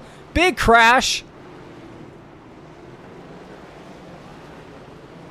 Oh, damage there for Mercado Marini as well. Kyle Knoll goes around.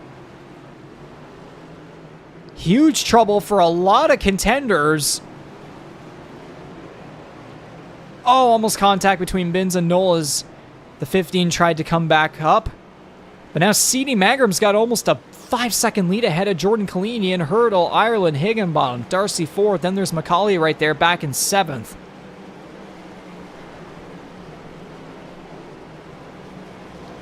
We're certainly going to need to get a replay of everything that just happened there.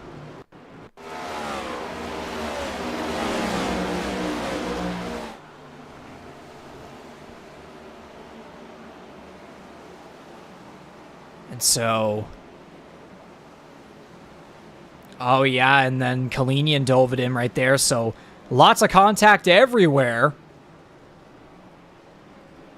And the Mercado sustained... Yeah, the Mercado loses the front end there after contact with Mike Marini. Just a chain reaction of events.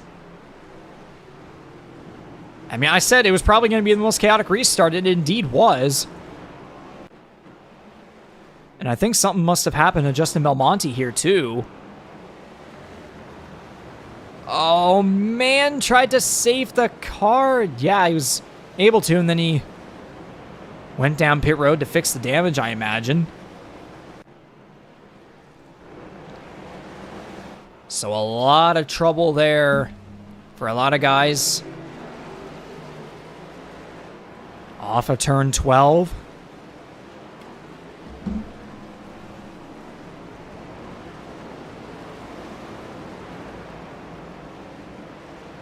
With now 14 laps to go, Corbin MacAulay all the way back in 7th after winning the first 2 stages. Jordan Kalinian 4 seconds back of C.D. Magram, who's looking for his first win of the season. MacAulay gets past Ford for the 6th position.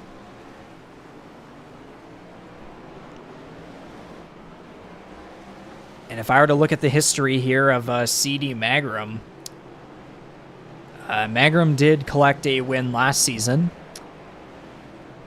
at Talladega Superspeedway. It's been since August 15th since Magram has been in victory lane the last time here within the NASCAR Series powered by Kyle's Fried Chicken and Barbecue. So the winner of the Rampage Coffee Co 250 looking to maintain his consistency throughout the start of this season thus far, his 3rd season within the NASCAR Series, and be able to pull off a win here in round 4. Meanwhile, the number 17 trying to catch up to the number 97 down the front straightaway towards the start-finish line. Into Big Red. We'll see if the 17 will make the dive bomb here. He will. Is it going to be smooth turning for him? Looks like it's going to be. So MacAulay moves up now into the top 5. But 8.5 seconds back of Magram. Kalinian is ever so slightly catching. As there's trouble for Trevor Bins. Just completely lost it. I believe that's turns 17 through 18. Indeed it was.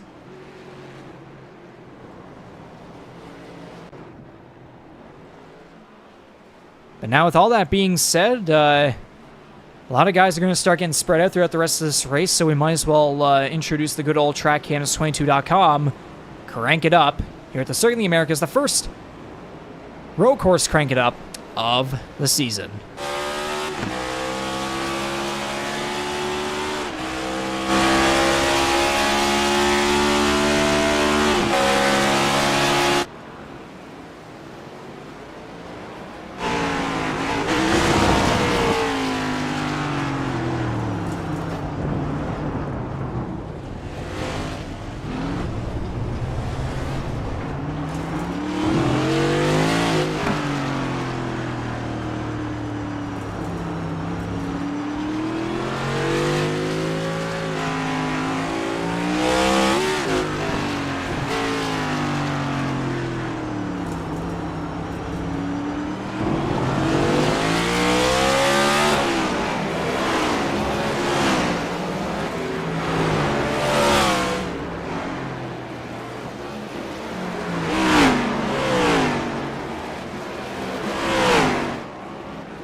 So that was the TrackCams22.com Crank It Up. Thank you very much again to TrackCams22.com for supporting the Canadian Motorsports Network with these professional broadcast style cameras on the iRacing platform.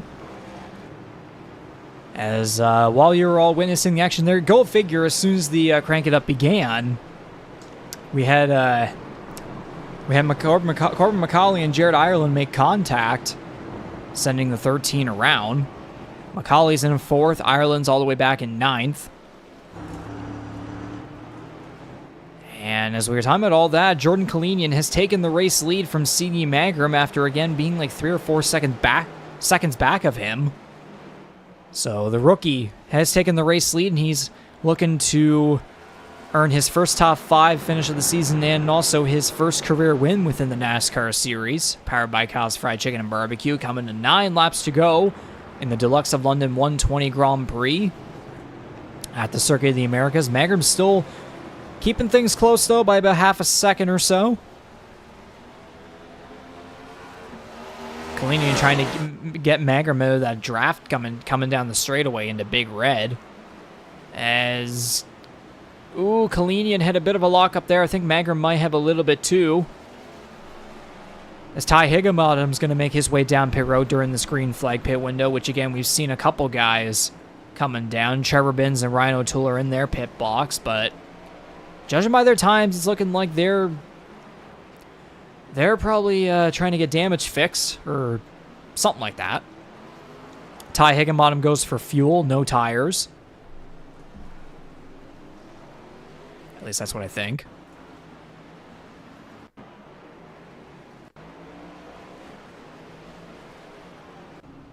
And that looks to be correct, as now Kyle Knoll and Adam Wilson, sophomore and rookie, are going to make their way down the pit lane.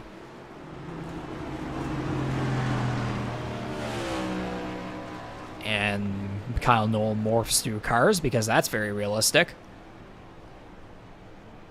And it looks as though Trevor Binns, his name has disappeared. Car's still there.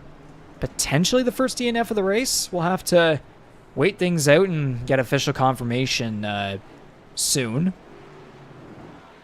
Kyle Knoll with a 9.37, Adam Wilson with a 14.6, so...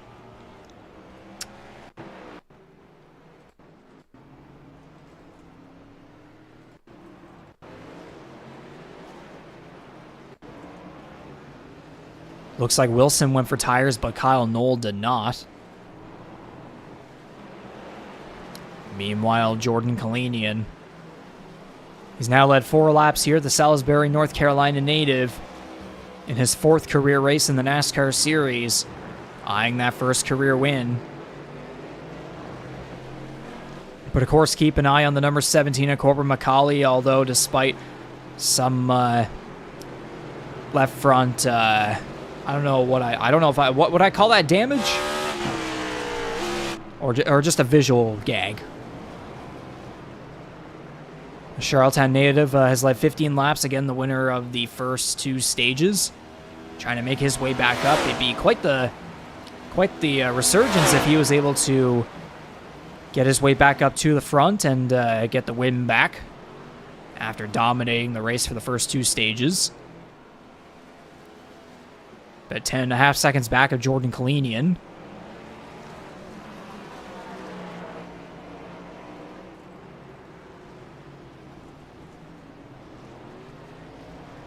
Jose Mercado makes his way down pit road with 8 laps to go. Looks like he's going to go for just fuel. And it looks like that is correct. Justin Belmonte's now going to make his way down pit road. I think Mercado may have had a couple of optional repairs there. Justin Belmonte comes around with the front end completely gone. Rip away the hood, and that car turns into a Whelen Modified.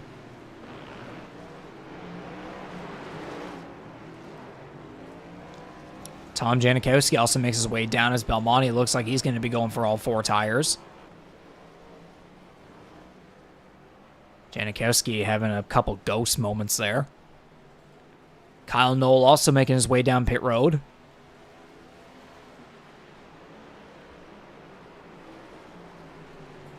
Kalinian, Hurdle, McCauley, and Ford, and Marini and Young still have yet to make their way down.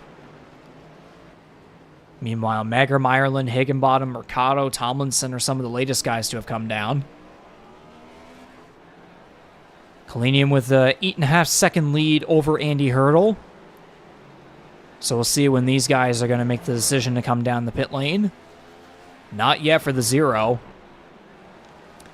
As Andy Hurdle and Corbin MacAulay separated by about a 1.5 seconds. Those two have chosen not to come down just yet.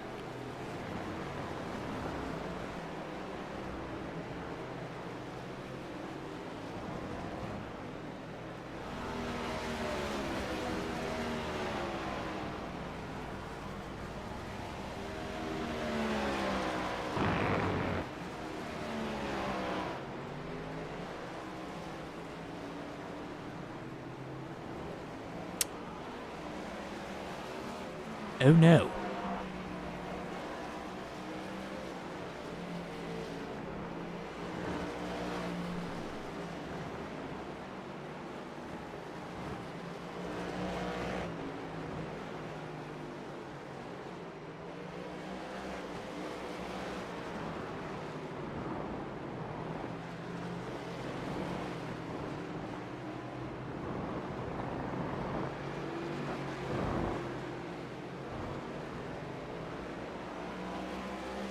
It appears we may be experiencing potential technical difficulties on the ticker side, which is very unfortunate to say the least. As, whoa, Mason Tomlinson with a potential issue here at the entrance to pit road.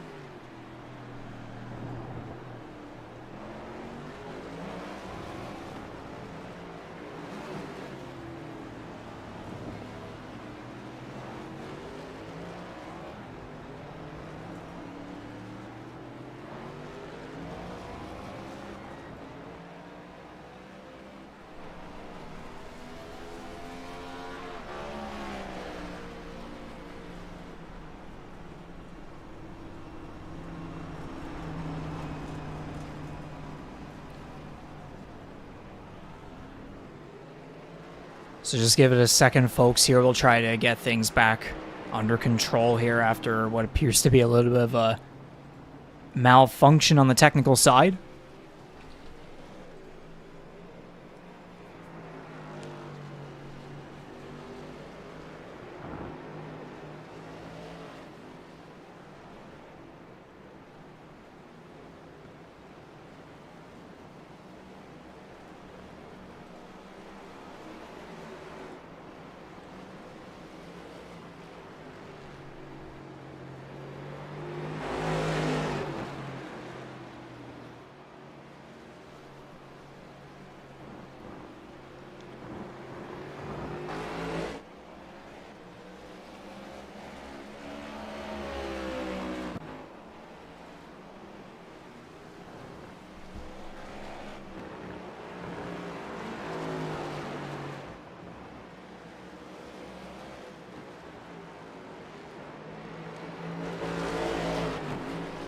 And there we go as, oh my gosh.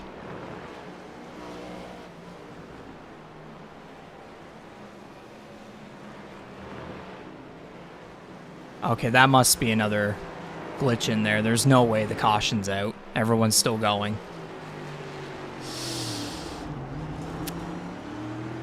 Well, the technical issues continue to run rampant. The caution is not out. I can assure you all on that.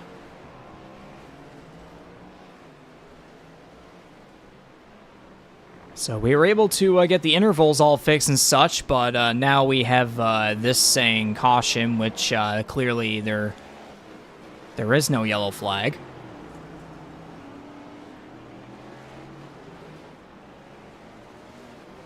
So unfortunately, it appears there may not be a fix to this for the rest of this race, so we're going to have to leave it as it is.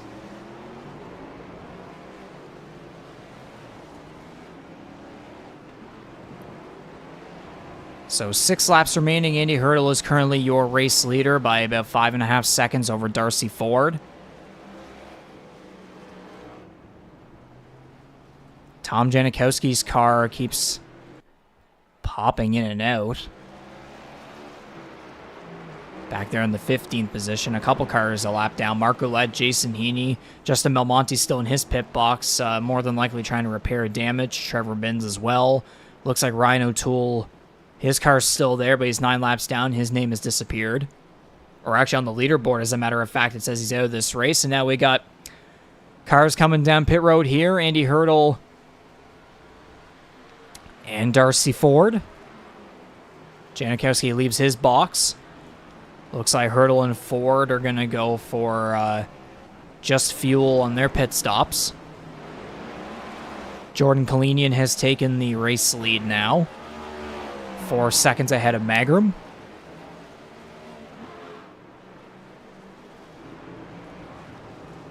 Darcy Ford's going to rejoin the field in the 6th position in behind Jason Heaney, Jared Ireland. So Ford's going to go for the 5th position here.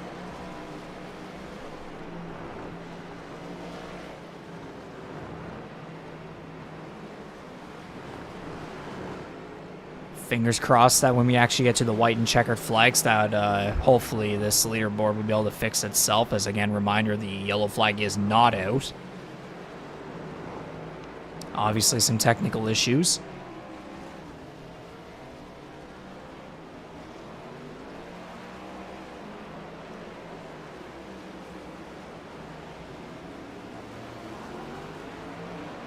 But with 5 laps to go, it looks like this could be all Jordan Kalinian's race here.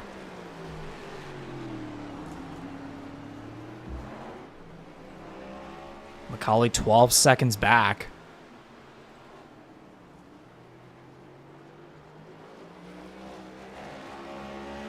Bit of a slide there through turns 13 and 14 there for the number 0. Who has now led 7 laps here, well on his way to leading his 8th.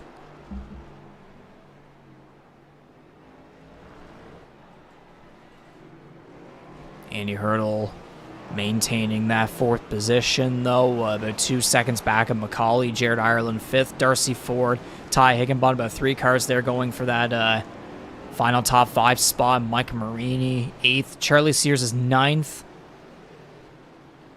Jose Mercado at the bottom of the top 10 with Adam Wilson trying to catch up from 5 seconds back.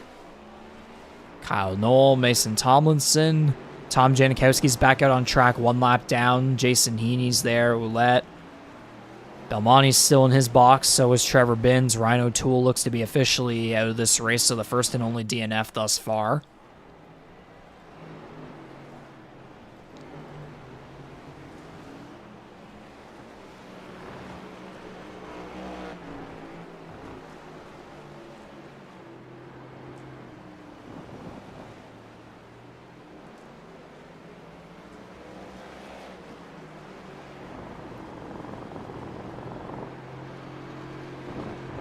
Nice little sound effects there from the rumble strip, or yeah, from those strips there, pretty cool.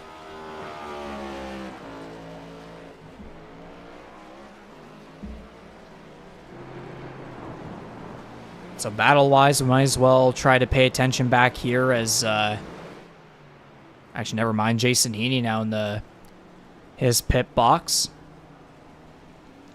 Charlie Sears makes his way down pit road in the 10th position. Justin Belmonte finally exits his pit box, but he'll be 4 laps down, so he'll just try to salvage a couple points in his return after being absent at last week's Rampage Coffee 250 at Phoenix. Charlie Sears comes out of his box for probably fuel and repairs, I imagine. Maybe just repairs.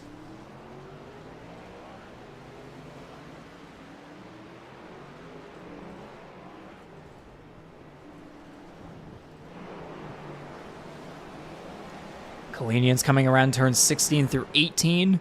He'll eventually make his way to 3 laps to go in the first annual Dulux of London 120 Grand Prix at Circuit of the Americas, which again is still under the green flag.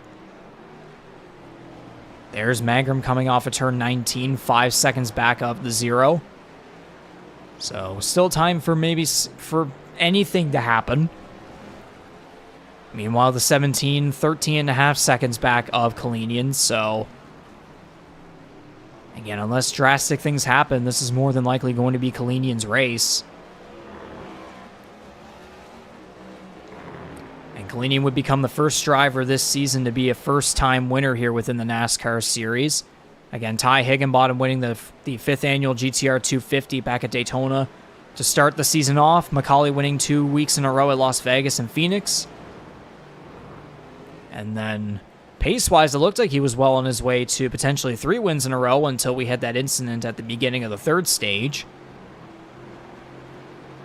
which gave the advantage to Kalinian, who again, has had a very consistent race, finished 2nd in both stages. Finished runner-up twice there, and now looks like it might be 3rd time's the charm for the Salisbury, North Carolina rookie who's coming up to lap Hunter Young. So that put 13 cars on the lead lap once he catches up to him.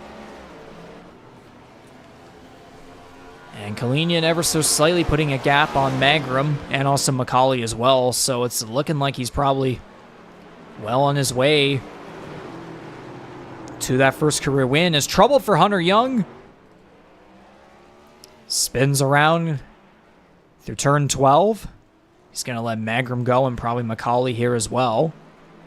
Try to keep out of harm's way for the race leaders. Still in a standstill here, trying to get it back going.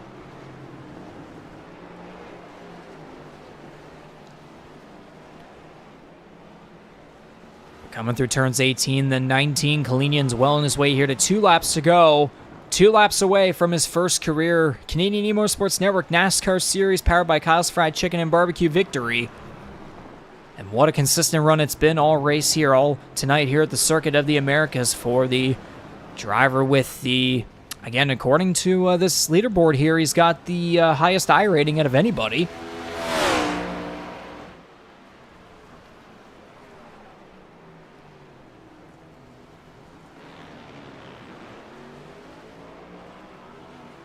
We'll wait and see here once the white flag does come out, that hopefully it'll reflect that on the leaderboard as well. But it looks like Trevor Binns has become the 2nd DNF of the race. He's out in the 19th position.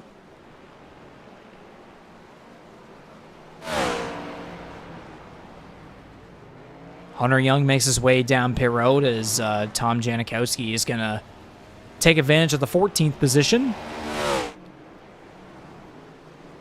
And man, for a race that was filled with potential for the number 32 of Charlie Sears, it's looking like he's going to have to salvage at least an 11th place finish. So 1 point, it'll be 1 position short of 2 top 10 finishes in a row. Trying to take things easy while Kyle Knoll tries to catch up and gain a couple extra points. But Kalinian's now down the long straightaway here from turns 11 through 12. Putting quite the gap over Magram, now almost 8 seconds. MacAulay at 14.5. Andy Hurdle 3 seconds back of the 17, looking to maybe try to close the gap. But with about a lap and a half to go here, it's more than likely most of these guys, unless there are major screw-ups, the positions for first on through most of these positions will likely stick. So unless there's a catastrophe, unless something catastrophic happens here with Jordan Kalinian, there's nothing in harm's way for him. And he's got quite the gap. He can pretty much cruise to victory. But again, still 1 lap remaining here. Fingers crossed that this leaderboard will get rid of this unfortunate meme. Into turn 20. He's coming to the white flag. The number 0 rookie of Jordan Kalinian. It'll be 1 lap to go here in the Dulux of London 120 Grand Prix at the Circuit of the Americas. Yes, there we go. Final lap. Now that the caution meme is over when we never had one to begin with.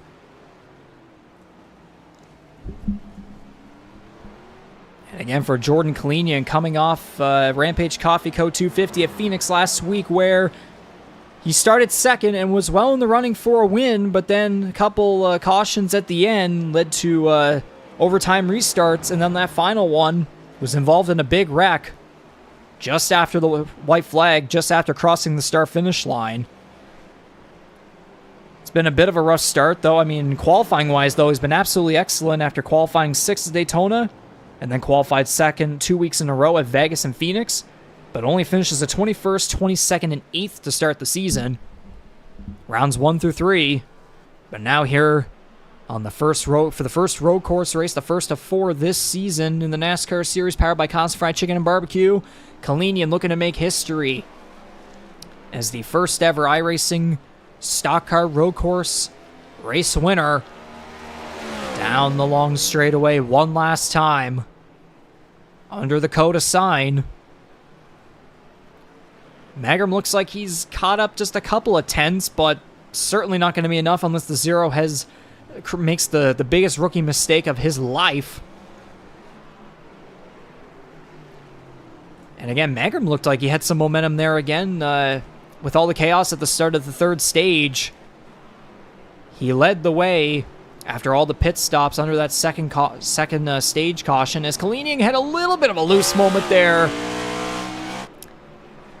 Oh man, coming off of turn 15, but he's going through turn 16 and 18. All he has right here are 2 more corners, and he can be well on his way to making history here within the Canadian Motorsports Network NASCAR Series, powered by Cos Fried Chicken and Barbecue. And so, the first annual Dulux of London 120 Grand Prix at the Circuit of the Americas, just outside downtown Austin, Texas, is going to go to the number 0 of Salisbury, North Carolina, rookie Jordan Kalinian. First career win in the NASCAR Series.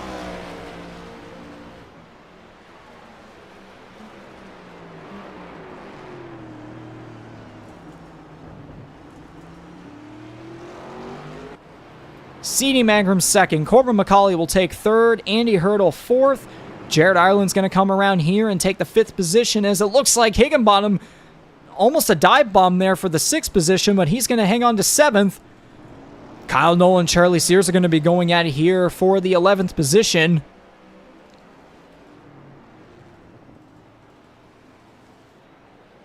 Well, looks like Mike Marini is going to come around here and take the 8th position. Just sail it around smooth and clean. That's all that matters for, again, a guy that's only won at road courses ever within his NASCAR Series career, besides a Daytona Exhibition win. And to the checker flag, Marini is going to take an 8th place finish, so his consistency remains. Jose Mercado is going to come around and take a 9th place finish. Very solid for the veteran. And it looks as though Adam Wilson is going to come around here, and he will round out the top 10. Unfortunately, oh, whoa, Hunter Young had a moment there. Looks like he'll be taking home 15th. Adam Wilson, unfortunately, his streak as the best finishing rookie comes to an end, as he will now become, as now he diverts to the 2nd best finish. But I mean, hey, top 2 4 weeks in a row. Very solid for him. And again, for Jordan Kalinian, who, again, just pretty much awful luck for the first 3 rounds. Still able to put himself into 2nd place in the rookie points. But now he's certainly going to close the gap, the 24-point gap between him and Adam Wilson. So Kalinian's going to come around and do his post-race celebrations here. Very well deserved. First career top 5 and first career victory for the Salisbury, North Carolina native. Time to burn it down, buddy.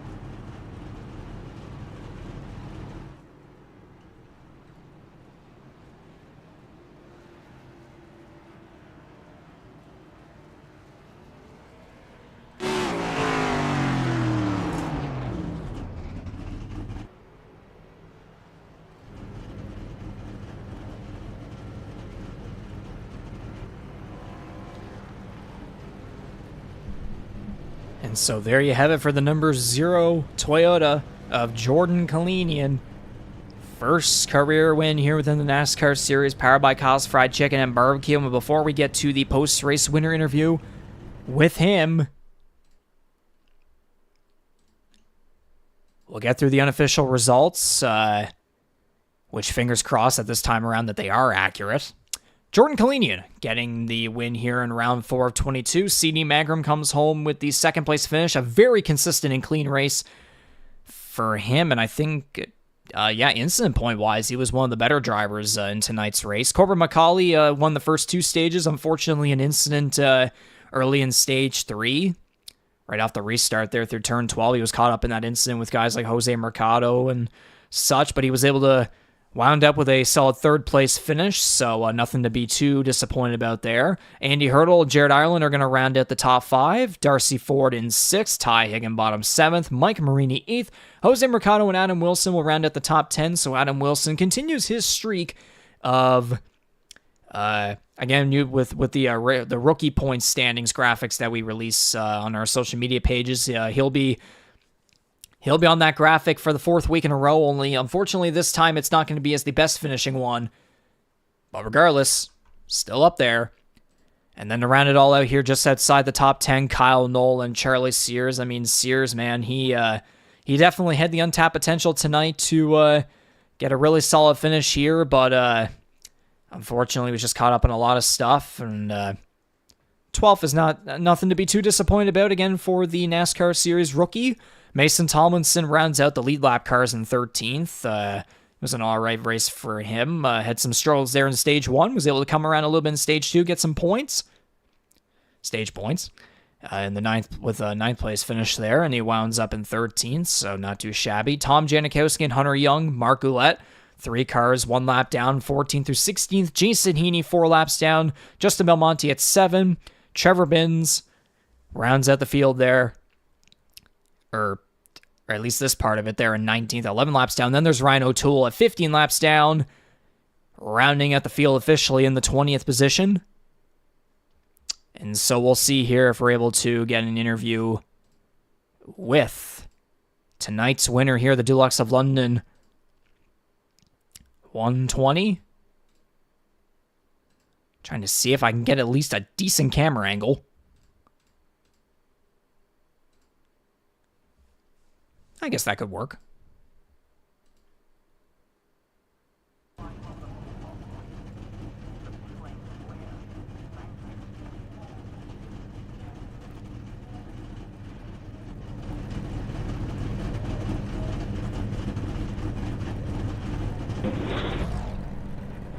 Jordan Kalinian, this is Regan here. You got a copy?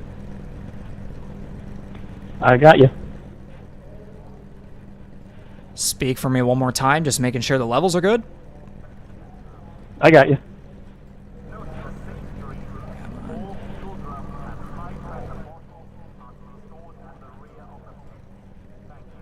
Try again one more time. How about now? Can you hear me now? I do have you, just making sure that levels are good, but we'll just go with this naturally. Jordan, man, first career win within the Canadian eMotorsports Network NASCAR Series, powered by Kyle's Fried Chicken and Barbecue. You are the winner of the first annual Dulux of London 120 Grand Prix here at the Circuit of the Americas. You had a consistent run all race. Again, you know, first 2 stages there, finishing in second. Third time around, the third time's the charm, man. How's it feel here in round 4, especially after what's been a bit of a rough start to your season so far? You know, you've had some, you qualified very well, but just the finishes haven't really come around. But finally here in round 4, you get the job done, and again, we made history here tonight with the first ever iRacing's stock car road course race for the Canadian eMotorsports Network. So just tell me, man, how does it feel to finally get that first win? Yeah, it feels great. Finally got some of that bad luck off my back, and it just feels great to finally get that first win and be locked into the playoffs. Absolutely, man. You want to take us into a little bit of a biography there on how your race went and how you were able to come out and get the job done there in the final stage, especially with all that chaos too with at the start of the final one as well. Yeah. First and second stage was really just managing, trying not to get too many incidents. That way I could use them up at the end if I had to. Really just trying to keep pace with Corbin and make sure he didn't get too far ahead. And stage 3 started and had a horrible start to that. Whole tires just locked up twice, and honestly got pretty lucky that I didn't take out the whole field. But got through that. I think the one actually helped me to avoid the wreck, so that was pretty cool. But from there, it was just trying to catch the one and just not make any mistakes. And how would you say this result compares to what your initial expectations were going into, again, what's the first of 4 road course races for this 5th season of NASCAR racing? Expectation was for COTA. I really wasn't sure.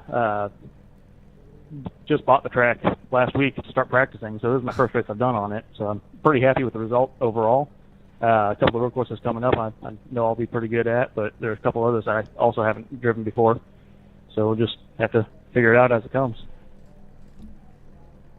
Absolutely. Now, and we're going to be getting back to the ovals here for the rest of the month at Kansas, Dover, North Wilkesboro. Just tell us how you're looking forward to the rest of the season, especially now that you kind of, have the monkey off your shoulders. You have a playoff spot. You're secured into the 5th annual Earl Ross Cup playoffs. Of course, it's kind of like with some other drivers that said, they do have that first win under their belts. They have that playoff spot secured, but I mean, I can only imagine you're kind of in the same boat where you're still going to go out and get some wins, get some of those extra points so that you do have the advantage when the playoffs come around. Just talk about how we should expect you moving forward in these next couple of races and how you look forward to going to Kansas Speedway next Tuesday.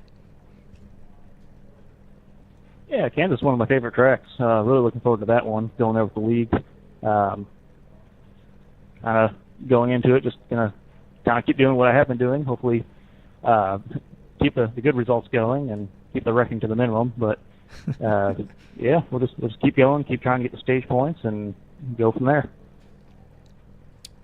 For sure. And now, considering you're the winner, we like to have our winners take the opportunity to thank people that have helped them along the way and support them here. It's be part of the reasons why they're able to run here within the Canadian Motorsports Network every Tuesday night. So you want to take the opportunity and thank some people that have helped you and supported you along the way?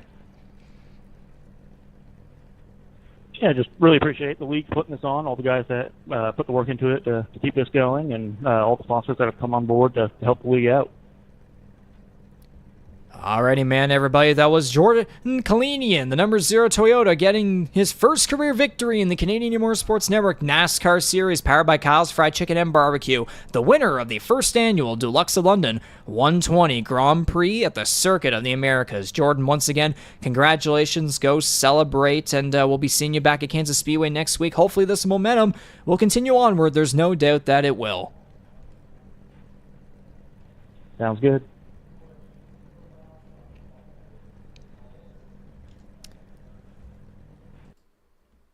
And so there you have it there. Jordan Kalinian, the post-race winner interview there. A little bit of a calm, composed, seems like kind of a quiet guy, obviously, but we love to have all those multiple personalities here within the Canadian eMotorsports Network. Jordan Kalinian is a guy that just wants to come in and get the job done, and he clearly proved that here tonight at the Circuit of the Americas. So again, he is the first-time winner here this season. Ty Higginbottom, Corbin MacAulay, and Jordan Kalinian make up 3 of the 12 playoff spots in the 5th annual Earl Ross Cup playoffs. So now only 9 spots remain, with 11 races now remaining here until we get to the playoffs, which begin on July 9th, the regular season finale being on June 25th at Rockingham Speedway.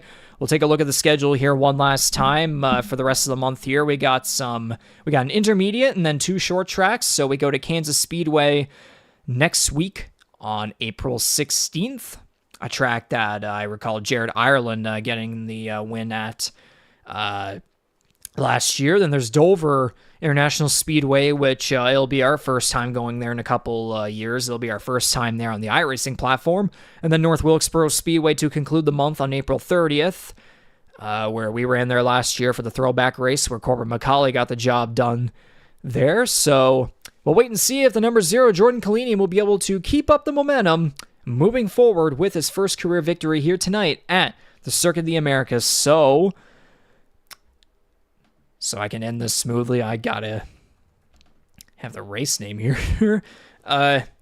So yeah, with all that being said, that was the first annual Dulux of London 120 Grand Prix at the Circuit of the Americas, just outside the city of Austin, Texas. And now we'll move on to the GSGSG Kansas 200 next Tuesday night on April 16th at Kansas Speedway. Going back to some intermediate racing right there. There's no doubt it's going to be a barn burner, especially too, considering the next gen, Kansas is one of its best tracks.